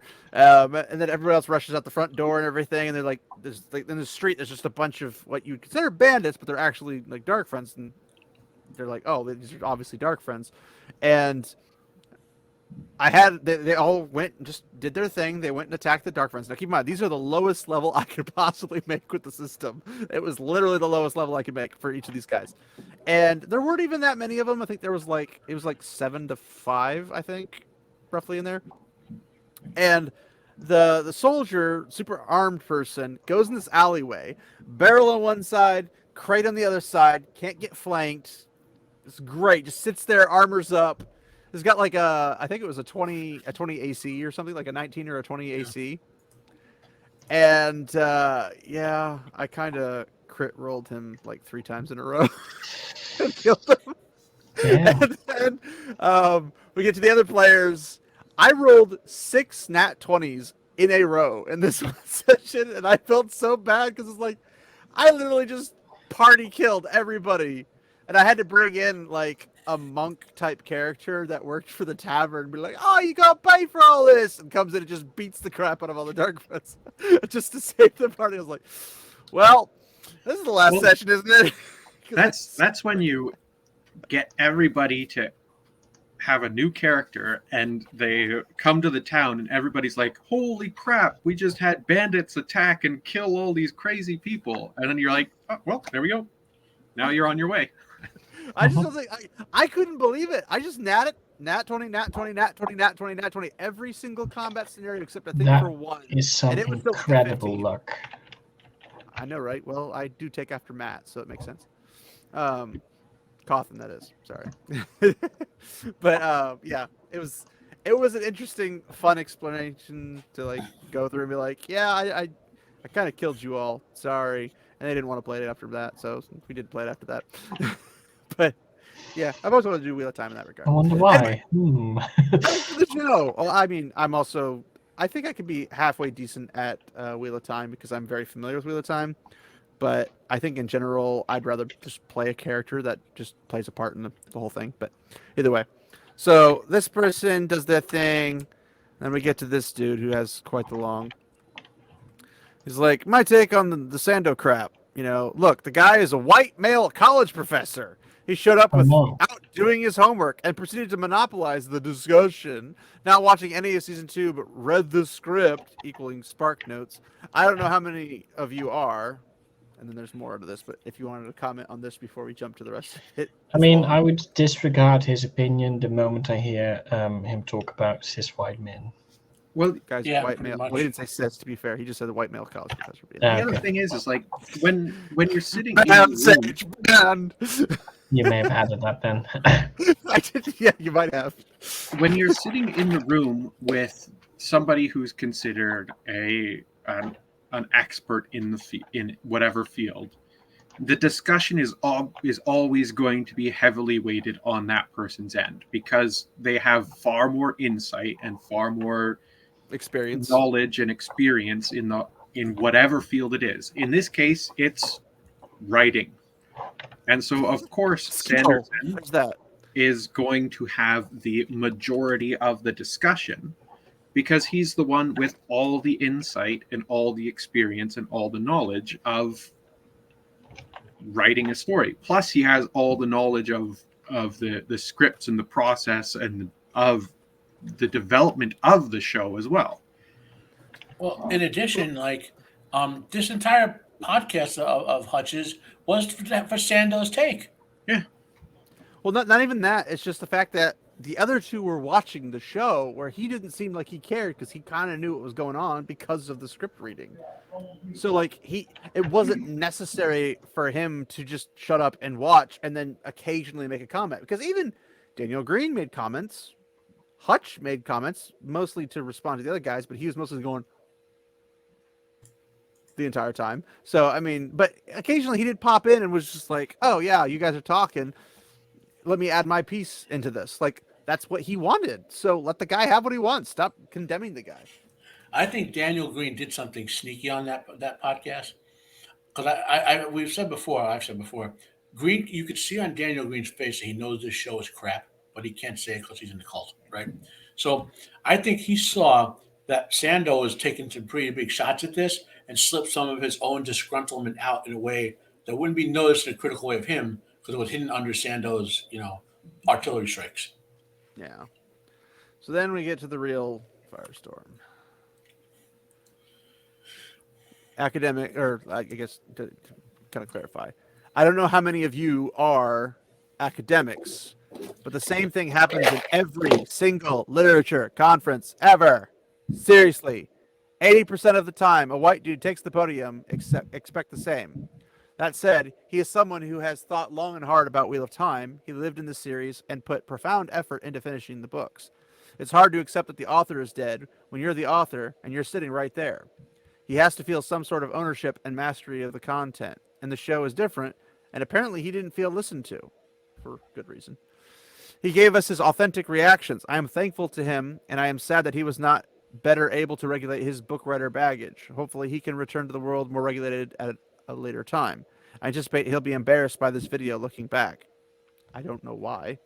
I feel comfortable speaking about the reaction because I watched the last eighth of it while talking with two of my friends. He was commentating. Why don't you just shut up and watch it? So, did anybody see that coming? but here, so I think this is it's a racist giving his take. This is him trying to be tongue in cheek of, oh, I know what I'm talking. This is him trying to reference Sanderson having only watched the one episode and having the spark notes. He's trying to be clever here, and he's not coming across as clever. He's making a vast ad hominem attack. Yeah. Well, it's like it's some of these strange things where when he's not being a sexist misandrist, and not to mention like a person who's an authority in their field, let alone the authority on the story because he helped write it, at least the later half, and is probably really more familiar with the notes than probably anybody outside of Robert Jordan's wife, Harriet. And this guy's giving his hot take, and he's like, "Oh, look at me. I'm so classy in this and respond to this." But he's like, a note on book cloakery. Not liking the show doesn't make you a book cloak. And here's the true definition of book cloaks, guys. Because God forbid anyone likes a book, right? Book cloaks are bigots who hate women. Well, I'm married to one, so that's false. People of color. Calling people of color, to my opinion, is racist, but whatever. Mm-hmm. And queer folks. I can agree to the last one, right? Stop. Well, that's not what book cloak means. Book cloak does not mean you hate queer people. Yeah, no, true. You might not enjoy the over-representation they get in the series that they're in or the films they're in or whatever, but you're not a book cloak because you hate women. False. People of color. Technically all three of these are in the Wheel of Time. And the book cloaks are saying, have what's in the books. The problem is that there's not enough of it that they have to dump more into it. And we're saying, no, we want less of it because we want more of the story, not more of the sideshow. But Book clubs are bigots who hate women, people of color, queer folks, and their fantasy. They have taken this hatred and lumped it into a diehard purist narrative that the show sucks. Or the show really sucks. hey, don't be ruining Talk my about off, man. Jeez, gosh. setting up a straw man argument. You now. Had to mute him. But no, it's like it could be crazy idea out there. It might just be a bad show, and it might be that you could be a sexist, racist, well, everything else under the sun, ist and phobe, for wanting the show to be good when it's not, and arguing in favor of that when it's not something you can salvage from a reasonable perspective. So I just want to point out something here as well, because he talked about the death of the author, right? So in the previous chunks, he was like, "Oh, it's hard to accept death of the author when the author's still alive," and it's like, because death of the author premise is that once the author finishes the work, that's it, and everybody has their own right of interpreting and their own canon in their head. But it goes beyond that, right? Like in case of this adaptation, the concept of death of the author means that whatever changes are made, it's fine because the author's gone, and we can now use the author's story to tell whatever story we want to say. So this idea of death of the author combined with being antagonistic towards people who want to see the books represented on screen. This is essentially what you're saying. You know, he's using the death of the author argument to say it's completely acceptable to make all the changes that were done in the show. And to make all the changes to the characters and all the changes to the setting, all the changes to the plot, and have it still be the Wheel of Time. And if you disagree with that, well, that means that you're this horrible individual because you don't like the changes that were made, right? Well, it's because the changes that were made in vast amounts were of particular protected, marginalized classes, apparently. Well, it's the issue is if changes had been made to say make Perrin and Matt channelers, because then that would make it more difficult for the Dark One to determine which one was the dragon. We would still hate that, because that's a complete alteration to the story. But I know of one that you would like, and that's making Matt and Perrin gay for each other. Well, okay, so take that to its logical extreme, right? So prior to the past, let's say, I'm going to say the woke era is like since 2015. So prior to 2015, I'm just making a number up to get not belabor the point of it, right? So you could have had like feminists or Christians or any number of type of groups take a property and make like a B movie or a B TV show adaptation and call it the Christian version of this or the feminist version of this. And most of us were like, the Christian version is the B version. Well, like most of us were like, okay, fine. They made a niche thing for a niche group and we didn't think much about it, right? These people took a major property, made a niche adaptation of it that is bad on its own merits, meaning the writing. And expecting everybody to a little more nuanced than that, right? They not just consume it and like it. Because it's bad and no one likes it, they're blaming us, the book purists, for the reason no one likes it, and they can't accept that their product sucks. I mean, to be fair, it's the Disney tactic. I mean, they had people they had articles and saying it's like you just don't like Obi-Wan Kenobi because you hate Reva, and that's because you're racist. And it's like we haven't even seen the show yet, man. Come on, shit. Like we haven't even been able to tell if it's good or bad, and now you just told me that it's going to be bad because your best argument is a defense behind a person because of their race. That's your argument. Like that's the horrible argument. But whatever. Within their Marxist context, they're blaming us for the failure of their product is built into the product. In other words, if it succeeds, like what was the Barbie movie, right? Which they claimed is a feminist movie, although Barbenheimer. there's some interesting insights there's actually a sort of anti-feminist message in that movie. But anyway, I don't um, know. like so had Barbie failed, they had prepped it by saying, "Oh, it's going to be the MAGAs and whatever's, and that's why it's going to fail." But then it succeeded, and they're like, "Well, see, it succeeded because then it must have been great." You know what I mean? Like they have the plan and the backup plan They could have built said into it their succeeded because ideology. of the MAGA people, though. It's like built into their ideology, is what I'm saying. And so, and you could recognize the plan and the backup plan over and over again for every single thing they do. Either it'll succeed and they say, "Look, it's awesome, and you were wrong, and you're racist and whatever," or "Look, it failed because you're racist and you were wrong." Yeah, pretty par for the course. Then he goes on and says he's used to controlling the narrative, and he wasn't in control of the narrative, and he couldn't tolerate it. Brandon, it's not a book cloak. Yeah. So once again, him saying that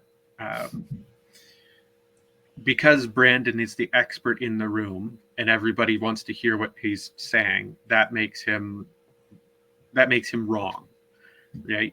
It's so you go back to the previous thing he's talking about, in conferences, right? Oh, in a conference, the white guy comes up to the podium. Well, why is the white guy up at the podium? He's up at the podium because he just happens to be the expert, right? Doesn't have to do with the fact that he's white. Also, It has to to do a with the lesser fact that extent he's because the majority of the people in the United States are white. So right. So it's not like that major portion of demographics the population, the demographics, and all that sort of stuff. But like the guy at the podium is the expert, which means that he's the one that people are there to hear. Like if I went to a conference and I was going to give a talk on a subject of my academia, and I went up there and I said, "Well, so what do you guys think about this?" Everybody in the audience would be like, you tell us about it so that we can kind of figure out what's going on, right? And so like, are you supposed to know? Brandon's not controlling the narrative here. The narrative is forming around him because he is the expert in the room. One might say he's Taviran, and the pattern is trying to wrap around him. Well, there's an interesting. I saw a video by a couple of people who covered this. You ever heard of the National Honor Society in the U.S.? no. Sorry, not the National Honor Society, the National Debate Society.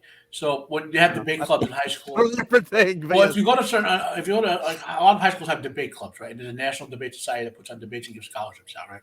So this girl, and she happened to be a black girl, she did a video where she dropped out of the debate club because they didn't even go places to the podium. They just do it on Zoom now. And she said basically the debate topic was something, but the other side said, we're not even going to talk about that. We're going to talk about how BIPOC and blah blah LGBTQ whatever are being discriminated against in debate clubs. And the moderator, who was also of that level, said, "I'm just going to judge you based on how well you present, and whoever says their LGBTQ performance best is going to win." And the other side was like, "But we're here to debate about medieval commerce." It's like the assigned topic, right? So they all just like remain silent, and some of them just quit and all that. So it's like the same thing here with this sort of concept. Like they want Brandon Sanderson to just spout out their topic. You know what I mean? To just say, "Oh, it's awesome. The representation was awesome, and all the awesome women doing awesome things was awesome," and you know what I mean? And that's all they want to hear. They want to hear their own cultist nonsense spewed out over and over again. They don't want to discuss anything. They want to be, what's the word? Reassured, reaffirmed, you guys know what I mean, right? There's Yeah. You're probably thinking of the word affirmed, yeah. Affirmed, yeah. There you go. But like, even if it wasn't affirmed or whatever, like, because correct me if I'm wrong, because I don't know if I missed it or something happened where you said that the black girl dropped out because of the topic. Was that? No, not so much because of the topic, because she dropped off that particular debate because she wasn't going to sit there and be part of the debate where they're talking. Like the judge Where said, the debate topic changed well, just not before. that it changed. The other side said we're just not going to do the debate topic. Yeah. We're gonna talk about our LGBTQ BIPOC blah blah blah being discriminated against in debates, and the side that came there to debate like whatever it was medieval commerce or whatever it was, were like, but that's not the topic. And the judge was like, I don't care. I'm judging everyone based on how inclusive and whatever they are with it. You know what I mean? So and she said, Well, everybody who drops is just going to elevate those guys back up to the top, and it's going to be messy. yeah. So she said, I quit. After that, I quit the debate club because it's been taken over by the cult. And this is the same thing. That these people like Eon, I don't want to say his name right because I want to find a way to insult him. You know, like Eon there. I would say Ian. Yeah. What is like the narrative he wants to hear is the women were awesome and the girl power and Greene triumph was awesome. That's all they want to hear. That their own bullcrap spewed back at them. So what you're saying, he's a beta. Well, if could he be a beta if it's a I mean, woman? that's what it sounds like. Well, I mean, Are women allowed to be betas? That's a good one. Pronoun wise, it's dude. So unless he's really transferred himself over, He might not be. He might be a non-binary BIPOC him or something. You know. well, a binary that or non-binary that uses binary language is a very odd one. I'll never figure that one out. Yeah. And the best part is that non-binary is binary by default because there's non-binary and binary, which is two, which is binary. We're pushing my time limit here, guys. Yeah. Oh, okay. I forgot. That's 7 for your time. Let's see if we can quickly jump through this. This is basically speaking of not doing your homework. He did what he was asked to do. He told Matt he would be better if he didn't come on for Matt's first viewing. And Ian's like, sounds like he was asked to provide author feedback without the context of the season. Well, that's what he did, and that's what he was Also, asked to how do. is reading the script not doing your homework?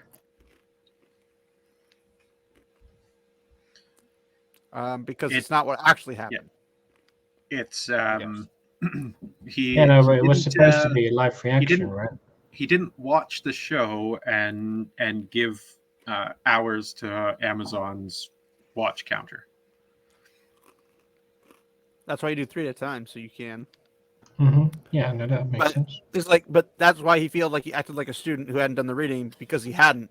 It's like, that's not how that works, buddy. He's like, I have great respect for Sanderson as a writer. This was a bad look. Oh, I'm sure he cares about your opinion. So. Yeah, it's another one of those things where it's like you clearly see that the opinion that the person has on Sanderson has to do nothing with Sanderson's competence. Because if it had to do with Sanderson's competence, he would understand that Sanderson providing feedback, as he mentions here, the author feedback, right? Mm-hmm. If the guy understood that was the whole point of it, then he would understand that the reason why Sanderson is giving the criticisms he's giving is because he finds issues with them as an author, as somebody telling a story, and so it's just one of those things where it's like speaking out both sides of the mouth, right? Oh, I have great respect for Sanderson as an author, but he doesn't know what he's talking about at all. See, well, it's the I have great respect for him as an author, as long as he agrees with my opinions. Yeah, as long as he spews out the cult stuff, I have great respect for him as an author. Yeah. But this has to do with the I was trying to find it earlier before the stream, but there was it was like a Twitter poll or a Reddit poll or something about which was the favorite books for, I think it was a Twitter poll for people who are watching Wheel of Prime. And the within the top 5 were the 3 Brandon Sanderson books and New Spring. So those were the favorite books of the people who were fans of the show. And that's what the real issue is here. That's the thing that really stings, and why they got really offended by Sanderson pointing these things out, is because they loved the Sanderson books. They didn't like the Robert Jordan books aside from New Spring, right? They really like the Sanderson books, and so the author of the stuff that they like the best from the series, the book series, says the show is crap, and so that hurts them. That really wrinkles their britches,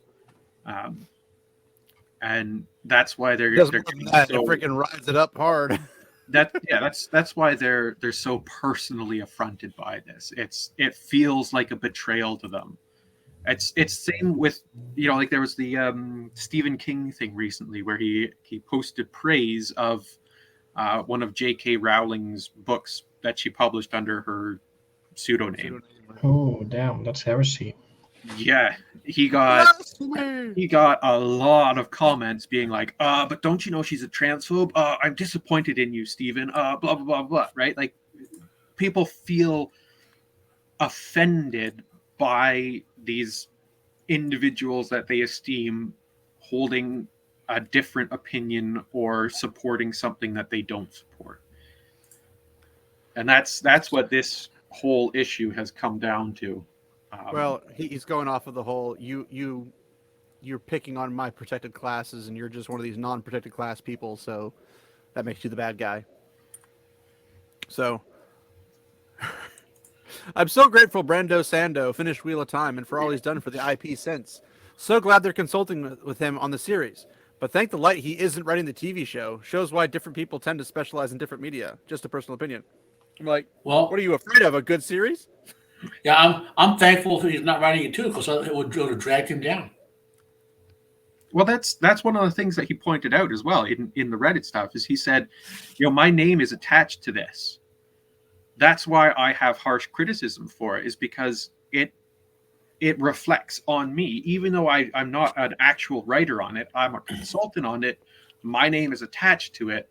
So when it's bad, it's a reflection of me. Yeah. I like the way Sando keeps phrasing that stuff, like telling you basically he would not be watching this or caring about it if his name wasn't attached or he would be given the script, which is, to me, I'm interpreting it as him he's saying it sucks without saying it sucks. And even when he has praise, he always goes, well, there was this one particular scene, or there's one particular, like he's always going to extreme isolation. He always gives he's not a good point before. It's also funny because he never goes in. Sorry, Sage. Go ahead. I know that was my entire sentence. Sage doesn't have anything to say. That's what we're all remembering. I'm just going to say the praise that Sanderson gives is, he actually, even though it's about a scene, it's never specific praise. Yeah, it's very generic. So he doesn't say why this scene was good, or what the acting in this scene was that was great, or what it was that caused this thing to be good. It's just, that was good. That was good. Which I think is one of those signs of. Or even when he does be a little specific, he never praises it in the context of being part of the Wheel of Time. He praises it, say, the acting was pretty spot on, or they structured that scene pretty. You know what I mean? Like, he isolates his. Look, you all know that I'm down on. I think Sanderson did an okay job with his 3 books, but like I said, I still respect him as an author. We know you're not a fanboy, but you do respect him. Yeah. So, but he I think he's very smart in the way he phrases it constantly with this show, just to be able to praise it without praising it. You know what I mean?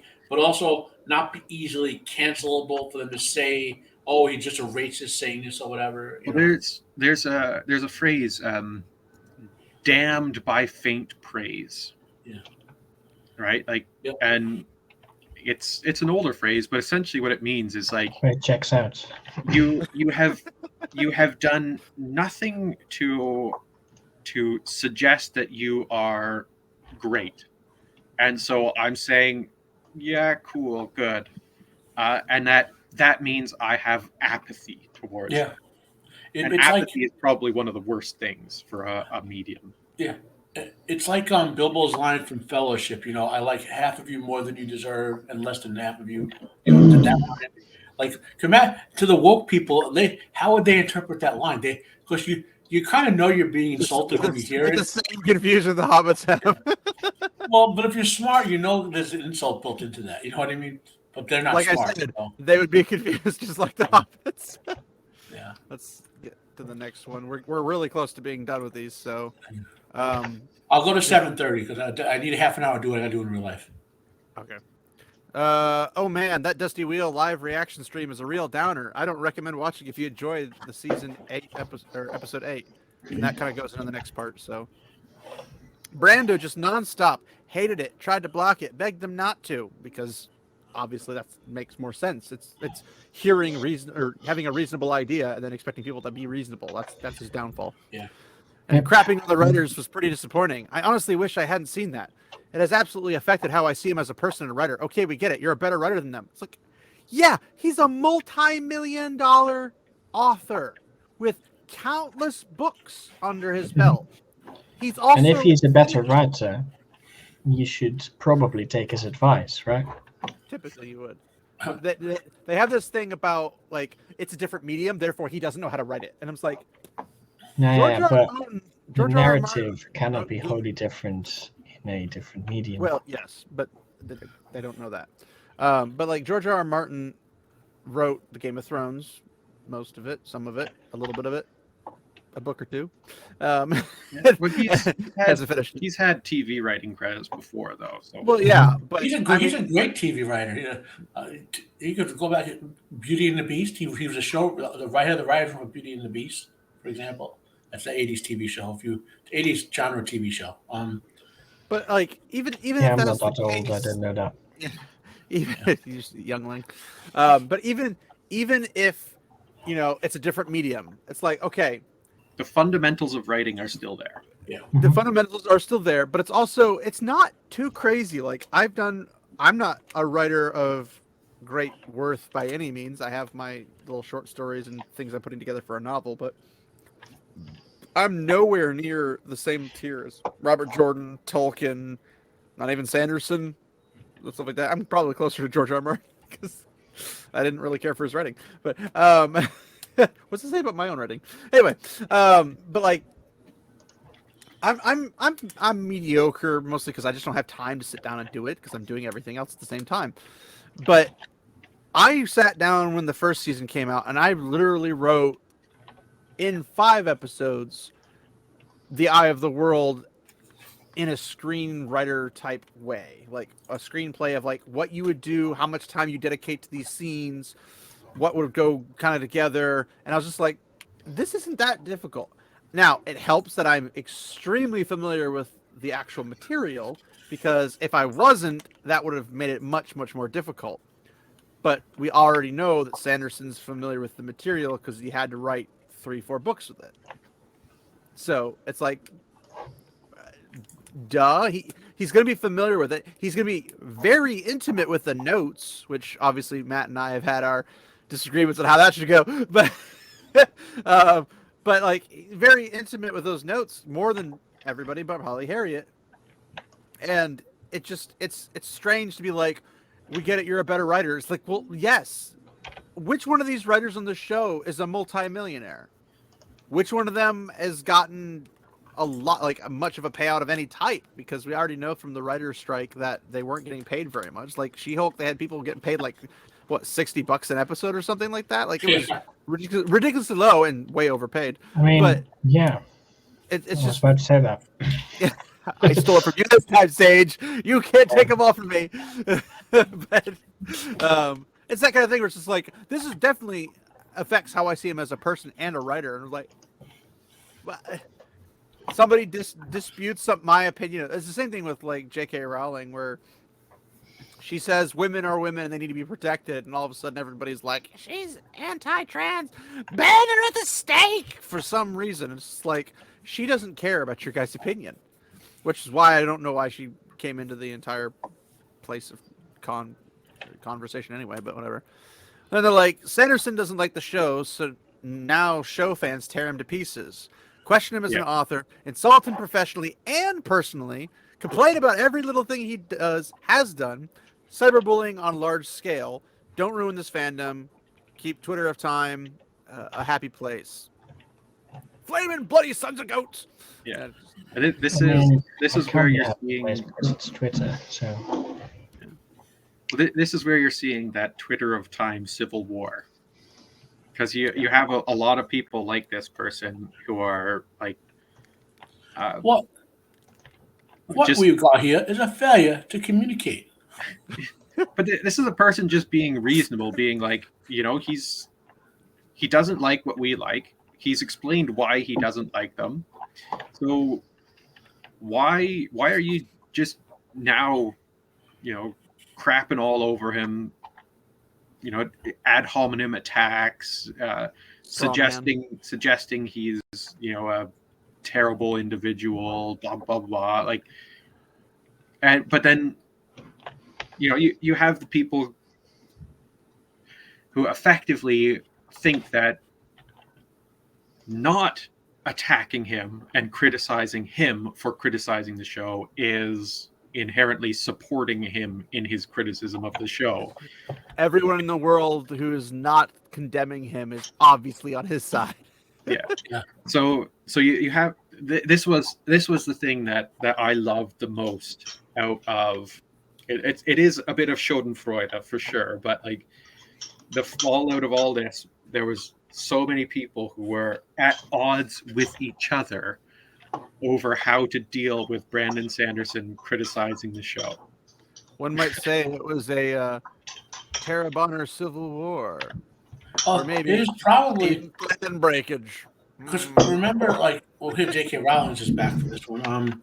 You remember how she kind of retconned her own books to make them like one or two of the characters gay or whatever. I know that. So all the cult, all the cult members were like, "Oh, she's one of us. She's one of us."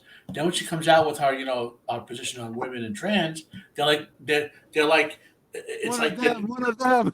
Well, it's like, do you ever see the movie Invasion of the Body Snatchers? How when the ones who have had their bodies swapped out, when a red bush walks by, they go, ah! Like they point and scare something like that. So that's what they're doing now. The members of the cult, when they see a non-cult member who reveals themselves, they're screaming at them like an Invasion of the Body Snatchers and pointing at them. See the it's sci-fi is amazingly predictive. It's just amazingly predictive. Some of it's actually not sci-fi anymore. Yeah. But yeah, that was the last of the slides I had for that. Not really a slide, but that was the last image I had. And I wanted to end it with one where it's basically like it's the only, not necessarily positive as much as like anti-fighting or anti-attacking people. And it's just like, it's little things that people do that you don't like and you're all over them, when we're all supposed to be fans. That's what I got off of this. Now, I have personally experienced in-person bullying before and harassment and all that type of stuff. So I take great umbrage when people try to do this online because it's annoying. Like, it's really annoying. The thing is I usually experience it when I'm at work. I don't experience it when I'm out of work, mostly because I don't put up with it outside of work. I have to when I'm at work because it's a job and you can't lose your job because you got family and people to take care of. But outside of work, I don't freaking take any of this. Like, no one should take any of it. So having an author who seems to have put as much as he could into this series to finish the books and try to stay as what he can deem to be as close as he can without being Robert Jordan himself.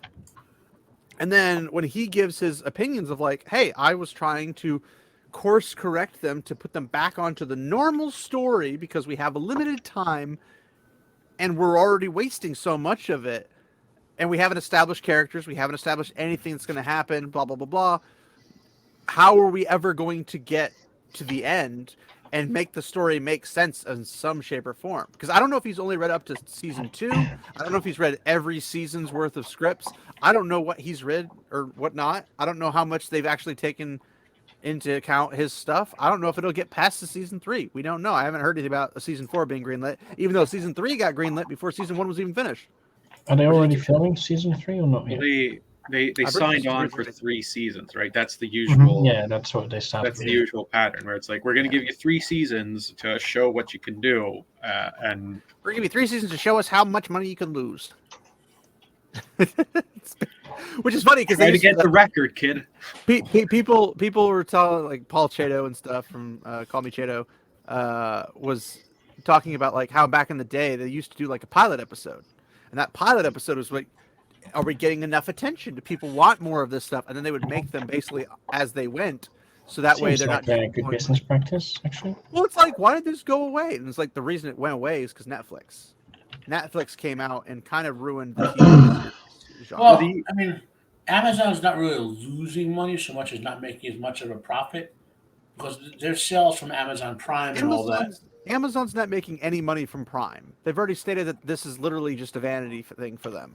They're making their money off of actual Amazon. They're not making it off of Amazon Prime Video. Amazon Prime Video. Amazon Prime. I mean, like the for them to say this. I mean, we're how making many money off people this is would go blatantly wrong. for? I mean, the fee we pay every year for Amazon subscription. Prime. You know, Like how many people would subscribe to the Amazon thing just for the TV shows? I mean, I'll say it again: dollar for donuts, so to speak, or whatever you want to say it. Amazon Prime is the best thing you can get, especially if you live in the U.S. The free shipping and the extra discounts, it pays for itself. You know? Especially if you buy a lot. You know, well, I'm disabled, so I can't really go shopping. It's even better for someone like me. But like, I've almost never used Prime Video, especially since they did Rings of Prime. I try to avoid it if possible. But I get the free Amazon Music and technically the free Amazon Prime and all sorts of other crap they throw in there, you know. And so they make the money on that. You know what I mean? So what they're technically doing is just not making extra money based on an investment in this, so to speak. You know, it's not like they're like going from positive to negative. They're just going less positive. You know? Well, that's what brings in the whole, you know, money laundering thing where it's like, oh, you know, we have to lose X amount of dollars per year in order to drop us down a tax bracket and blah blah blah, and we can you know come back, you know, like of course, we can make money back because the department of Amazon Prime is losing money. This is why other companies hate Amazon and now used to be Blizzard. Now they hate Microsoft for the same reason. Like there's certain companies that have a built-in subscriber base for their product, like the World of Warcraft subscribers. You know that Microsoft owns them now. You know, Amazon subscribers, things that people will pay a fee for to get a bunch of supplementary content. Disney's trying to get that with Disney Plus, but that's not enough for people to sign up because Disney Plus. Like if Disney had some other service, like you could sign up for Disney, let's call it Disney Plus, but it wasn't just a video service. It was like, you know, maybe a discount on buying products in the Disney bookstore, something like that. And maybe also a package delivery service. Yeah. Apparently, Disney Plus does have a store, but I mean, like it sells Amazon, stuff from Disney Plus shows that nobody gives a damn about. Yeah, they don't have a marketable product to get people on because that subscription fee is your profit. You know, you could add in to something like that, like ticket price reductions for the amusement parks or something. Like you could do something in that regard, which draws people in and hooks them into an automatic subscription for so many, like however many months or a year or whatever. And get people in that way. Like that would be viable. Disney's big revenue used to be the parks, right? Yeah. That used to be their sort of proper, as far as I can tell. That used to be their sort of proper Amazon service thing that people paid for that allowed them to do all sorts of stuff. But because the parks are now so poorly managed and crap like that, the attendances are going down. You know, like them raising the costs of the tickets and stuff. And then the really, really bad services like the Galaxy Edge cruiser thing or whatever, right? Like People That was a looked at nightmare. that and were like, I don't care about this. And $6,000 like a night or something. It was something ridiculous. It was like, and for a tiny cramped camper.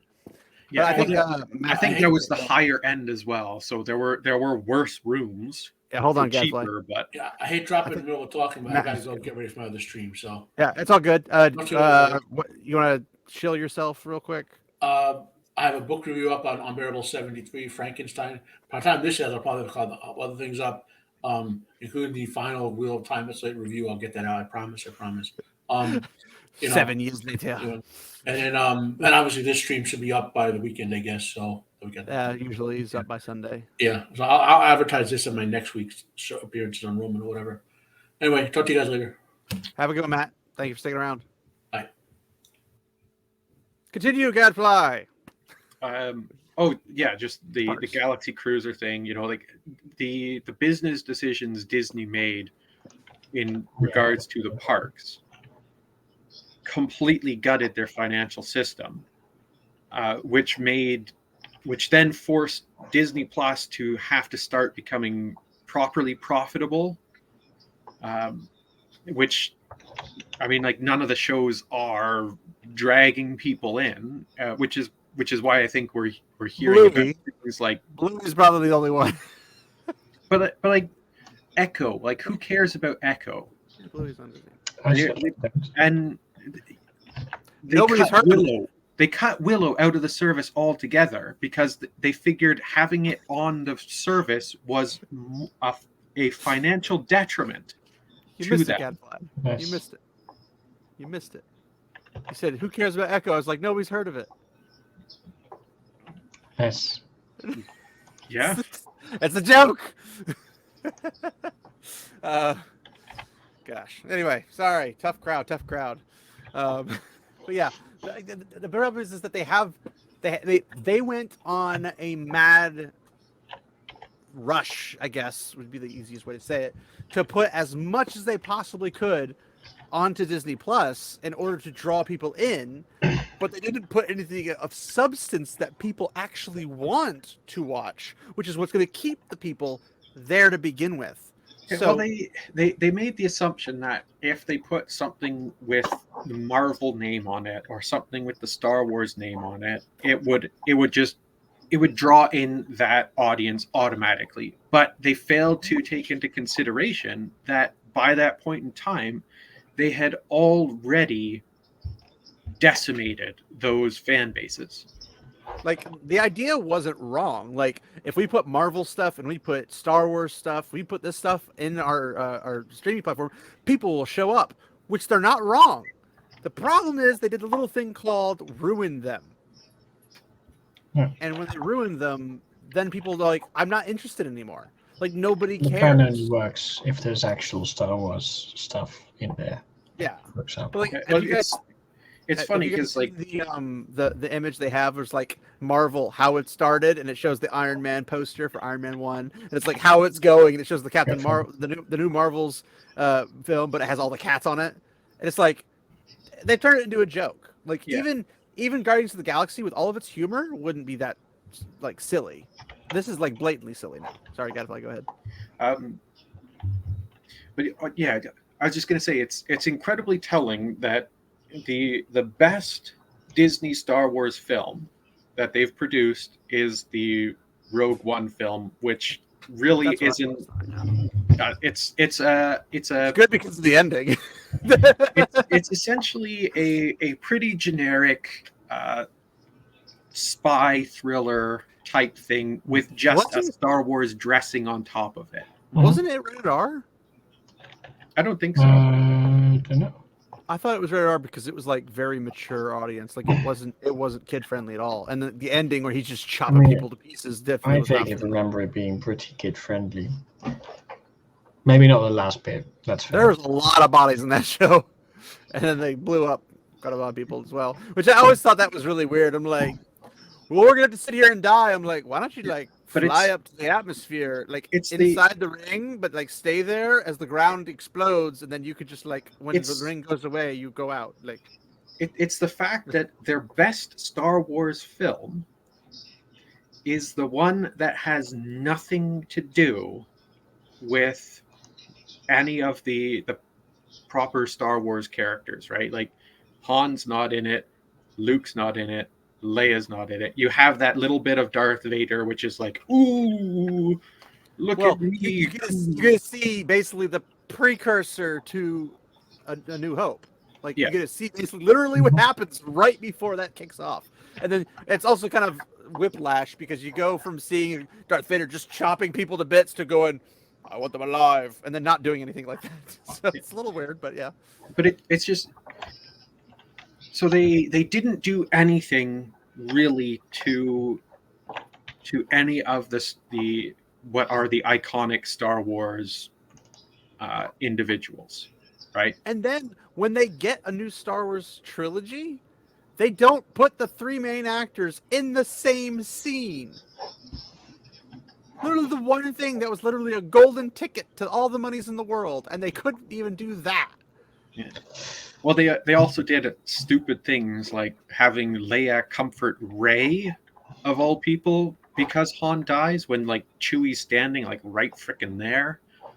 Like, what about me, bro? I want a hug. Or But not even Chewie that. doesn't get a medal either, right? Like Han Chewie dying doesn't from get a a medal, doesn't get a hug. Well, He didn't even get the Millennium Falcon. How stupid is that?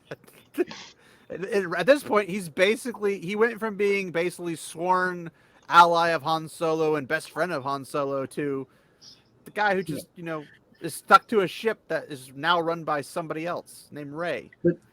But like you would think that the Han Solo origin story would have been a automatic grand slam, knocked out of the park, bases loaded type of thing. But they messed that up so horribly too because they insisted on stupid things like bringing Darth Maul into it. Like, why? And I like Darth Maul. That's the stupid thing, is I like Darth Maul, but I don't think Disney knows how to do Darth Maul. Well, that was just a perfect example of them doing the key jangling thing. It's like, oh, remember this character? You like this character, right? So instead of doing a story that, like there was a book series that was a great book series that was the origin of Han Solo, and it was a trilogy, right? And it takes him from being a Oliver Twist type scenario orphan, all the way up to him going to the Imperial Academy to train to become an Imperial pilot, to then revolting from the Empire and going to work as a smuggler. Right, so it had a great story arc, and they couldn't even try to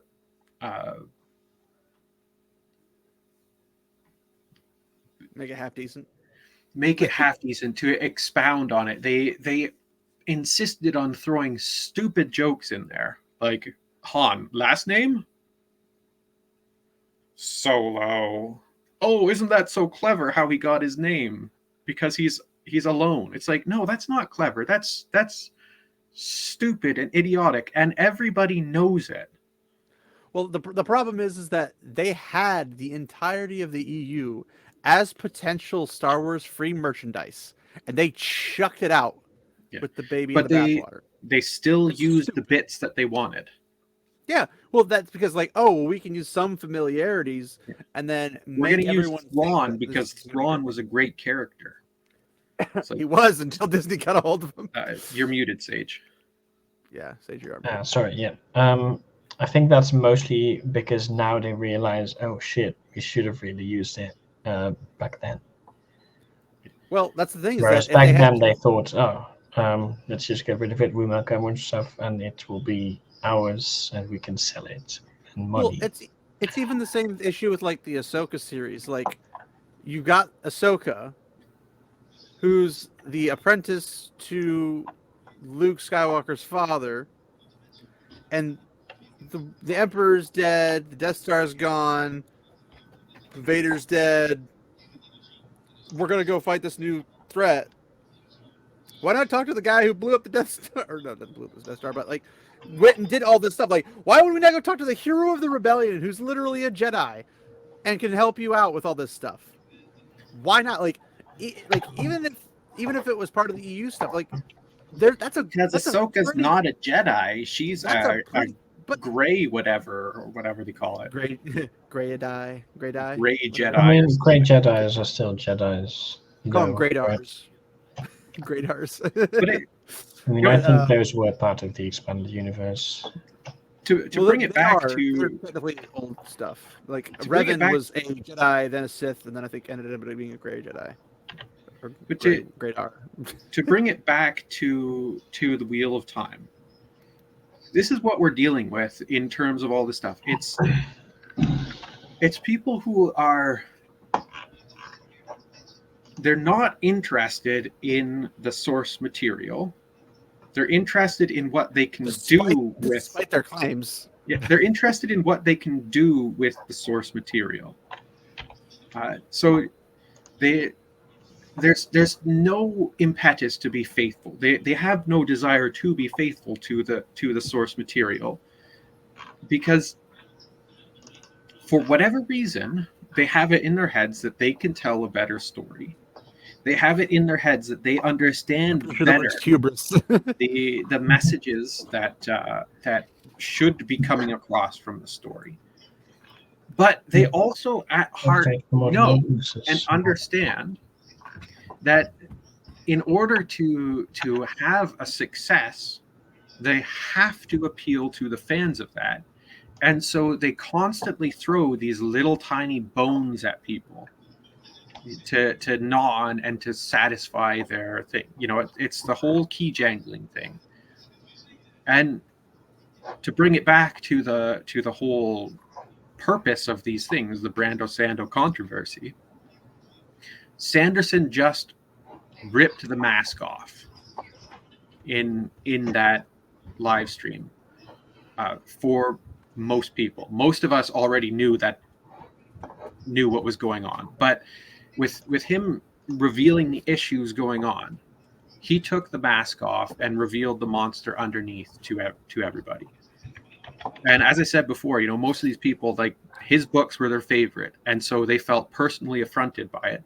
But then they also were personally affronted by the fact that they now have realized that they are supporting this show and they like this show for ridiculous, stupid reasons, the memberberry reasons. And so that's another reason why, because they inject their headcanon into these things and then treat that as the canon. And when you're like, that didn't happen, that's just in your head, they're like, no, it actually did happen, you're wrong. And then that's what we're supposed to be expected to believe. But even like what you were saying with, like, they enjoy this, you can tell if they're a real fan or not, because if they're not a real fan, you'd be able to spot them, because you'd be like, okay, so you guys want to change this story, right? You want to change this story. So we're going to do a little experiment. We're going to take every gay person out of this show, or out of the series, the book series. We're going to turn everybody straight. We're going to turn the frogs straight. And we're going to, sorry, this good old joke. We're going to get rid of all of the stuff that you don't like. We're getting rid of all the empowered women. We're going to make them all empowered men. We're going to flip everything on its head from what you want. Do you still like the series? If they say no, they're fakes. They're frauds. Hands down. it even comes down to just the pedantry stuff, right? Like, if you're a fan, We're supposed to do that, remember? if you're a fan of the material, you would look at it and be like, oh, whoa, hang on a second. What are the ramifications of changing this aspect of this story? There's clearly none. Right?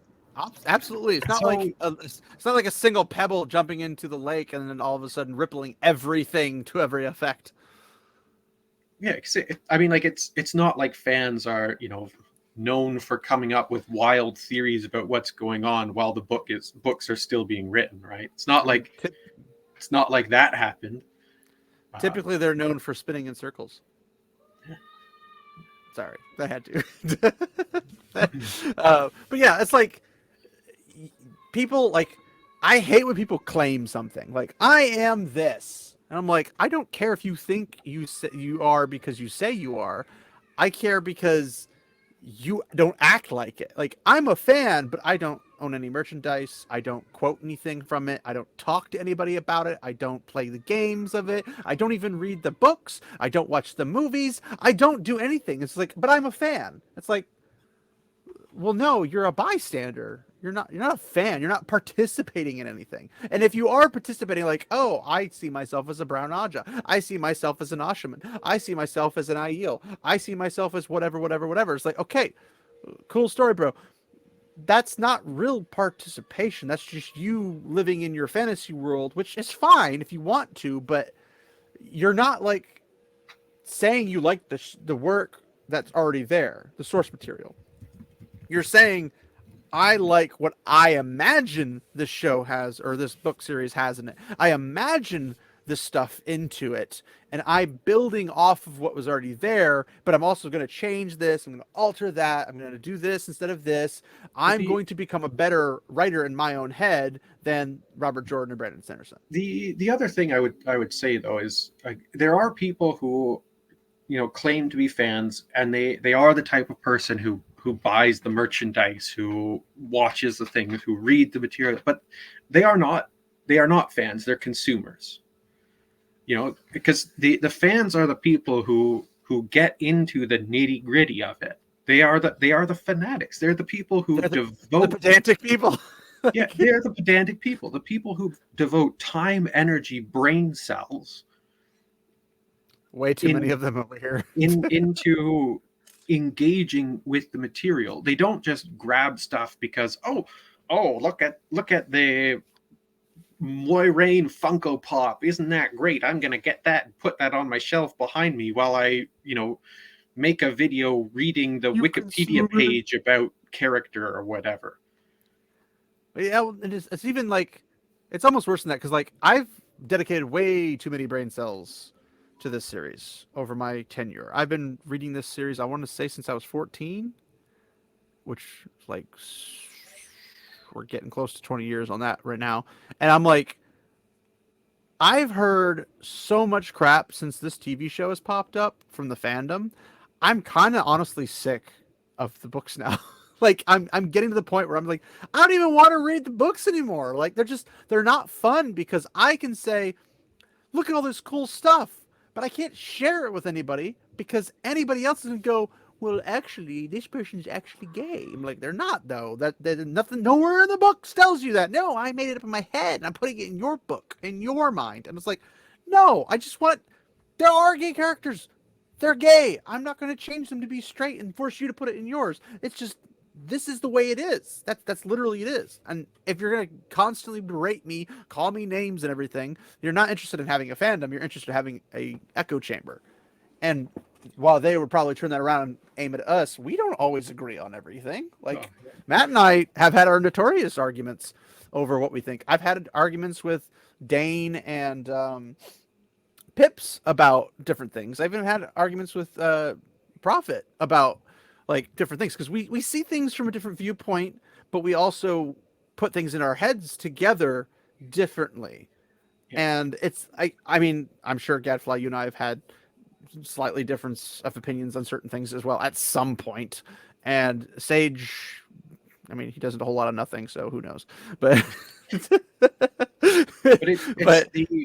the core element of all that stuff, like the disagreements fans have, all come back down to the content of the material, though, right? Like, in the terms of religious connotations, you would say it's a sola scriptura element. You know, it's the canon of the books are the thing that we discuss. We don't really care about anything outside of it. We don't really we do, but it all still has to reflect back into the books. So you can't make up a wild claim that is completely non-falsifiable. Right? Well, you can't have, like, Rand goes to face the Dark Lord at the last battle, and suddenly he shoots a beam of light into the air, and a giant starship cruiser comes down and starts using lasers to blast away all the Trollocs and wipe out the Sharans. And like you can't do that because we're like, okay, first off, no. Second off, no. That seems perfectly reasonable. Why not? Yeah, exactly. We're the completely unreasonable people for saying no. That doesn't fit the lore of the world or anything. Even if it was some lost technology or something of that nature, it wouldn't fit the story in any shape or form. It's just somebody being like, "Oh, I'd love to have this kind of thing." What if Star Wars met Wheel of Time? Like that, it's lame, to be fair, and it's lazy. But you don't get the good lessons of, Rand coming to grips with him and Lews Therin being in the same head. You don't get the merging. You don't get the maturing. You don't with him realizing what humanity needs to do to win. You don't get any of that if he just cops out and says, giant starship cruiser just goes and blasts everything away. Nothing's going to come of that. So it's not the best choice. But even outside of that, it's not what was written. And it's so frustrating. But I guess, do you guys have any last thoughts before we go and wrap this up? Because I think we kind of covered everything. And as usual, after the 2 hour mark, all the interesting stuff happens. Just reiterating the fact that, this whole controversy is purely because people had their fifis hurt. People had their personal fifis hurt and were offended by the fact that the author that they liked the most of the series writers called out criticisms of the thing that they felt personally attached to for whatever reason. And then say whatever reason, like I don't understand it, but for whatever reason. And then the minor civil war that happened between these factions of people being sensible, of being like, yeah, whatever. He's Brandon Sanderson. He can have his opinion. He can do whatever. And then the other half of people being like, how dare he? That was well. It's like I'm surprised, honestly, that no one's come out. At least I haven't seen them. They might have, and basically stated like, Sanderson is homophobic because he doesn't agree with Rafe's take on things, and be like, I'm surprised it hasn't happened yet, but I'm sure obviously like that one. Yeah, no, that does seem a bit surprising. I'm sure there's someone out there who says that. Well, it's like they'll pick some wild, far out there concept of like bigotry or something. Mm-hmm. And then all the while they're literally sucking the teat of the soft bigotry of low expectations. Well, I think Sanderson has protection from that because is he bisexual like Daniel Greene? No, he actually talks with Rafe, right? Yeah, and so they have that interaction, and so while that business relationship is going on, and it seems to be generally amicable, people can't make that claim. But as soon as the Rafe being gone, if he makes any negative connotations towards the work, like I didn't want these two boys to kiss, then they're gonna be like he's a homophobe or something. Well, they'll do that. But I also think with Rafe leaving to do God of War, is he leaving? Yeah, he's doing the 3 seasons, and then he's not. That's my understanding. I could be wrong, but I figured he'd do both. But yeah, I heard he was doing God of War, and I was like, oh no, another one bites the dust. Yeah, yikes. But yeah, well, I was gonna say, Sage, what are your words of wisdom since you've been pretty quiet this whole time because you're playing a game or something? Yeah, no, it's just everything's already been said, and I don't like to disrupt conversations that are going on. So you do it all the time. What are you talking about? Wow. Not when I may put in some short words and stuff, but I don't like to disrupt the flow of the conversation generally. So yeah, aside from that,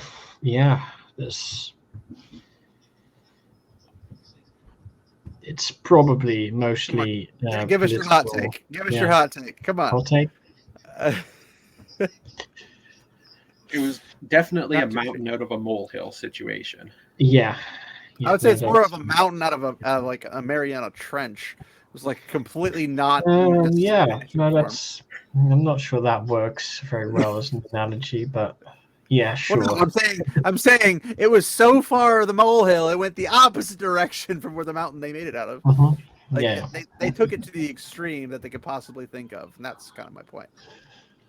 But the whole non-issue became an issue. It became a 3-part issue with what? I don't even know how many hours we put into this. What did you put? Like I mean, well, we were at 2.3 14? this time, and the previous. I don't know what length of 12 odd previous hours. one was. Yeah, 12 to 14 hours worth of content over literally a molehill.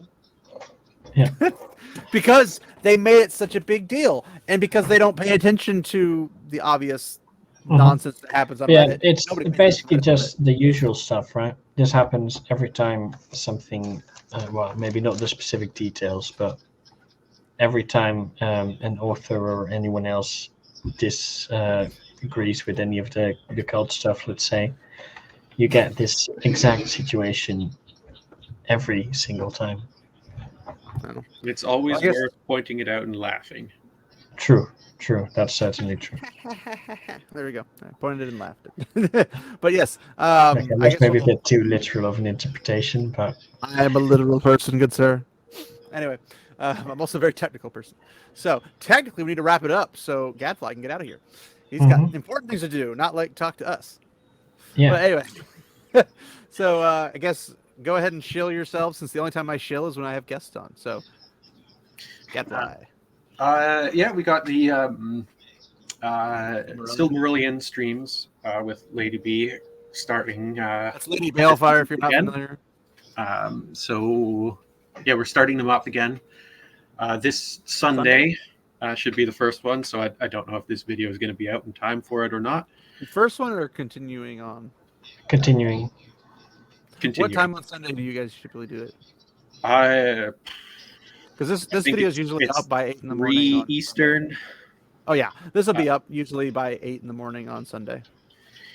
But yeah, I got that, and then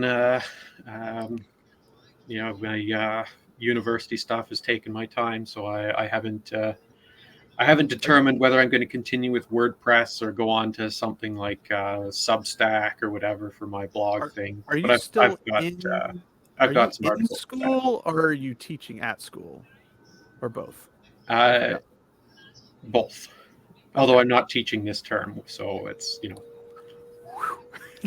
well, no, it's no paycheck, right? Oh well. And also, I heard some not so good, words, I guess, about previous times. Let's not get into that. Yes. But yeah, I didn't know if you're how much longer do you have for your schooling period then? Well, it goes until my my thesis is accepted, or I stop. How long do you have to wait for that? That's, I guess, the other question. That's always the question, right? Well, I have to wait for feedback from people to make adjustments and yada yada yada. So it's looking like this term won't be the last term, and next term will hopefully be the last term. Can you do like tutoring and stuff like that while you're at Yeah, it, I do independent tutoring now, but it's like one student for like an hour each week. So it's not much, but it's something, right? I didn't know if you could get like a little class of them or something, and then go meet up at a coffee shop and just pelter it out. I mean, if you can find people willing to pay for that. I mean, tutors, dude, they're always needed because there's always some kid who thinks they're smarter than they really are. And Gadfly knows those kids too. Anyway, Sage, what you got going on? Even though you muted yourself and looking at people weirdly. Yeah, so some stuff happening sides. I noticed. Yeah, I noticed. but I don't really have anything going on as usual. So And moving on. So exactly. So yeah, Yeah, we're a little bit longer than I was expecting us to go, but also less time than I was actually knowing that we would actually do. So worked out pretty nicely in the middle. Um, I gotta say, out of all of that, the article took the least amount of time. So I was pleasantly surprised we got through that quickly, and I was a little annoyed at how long it took us to get to the tweetings. So anyway, thanks everybody for hanging out. I know this little trilogy has been annoying to say the least, and you might change your mind about Brandon Sanderson. You might like him more, you might like him less. That is what it is. I'm not going to tell you how to think, but try to use some rational, logical thinking. I know for some people it burns their brain cells when you think about like that, but I mean, make good choices, make good thoughts and stuff, but you'll figure it out. And as always, walk in the light, my friends.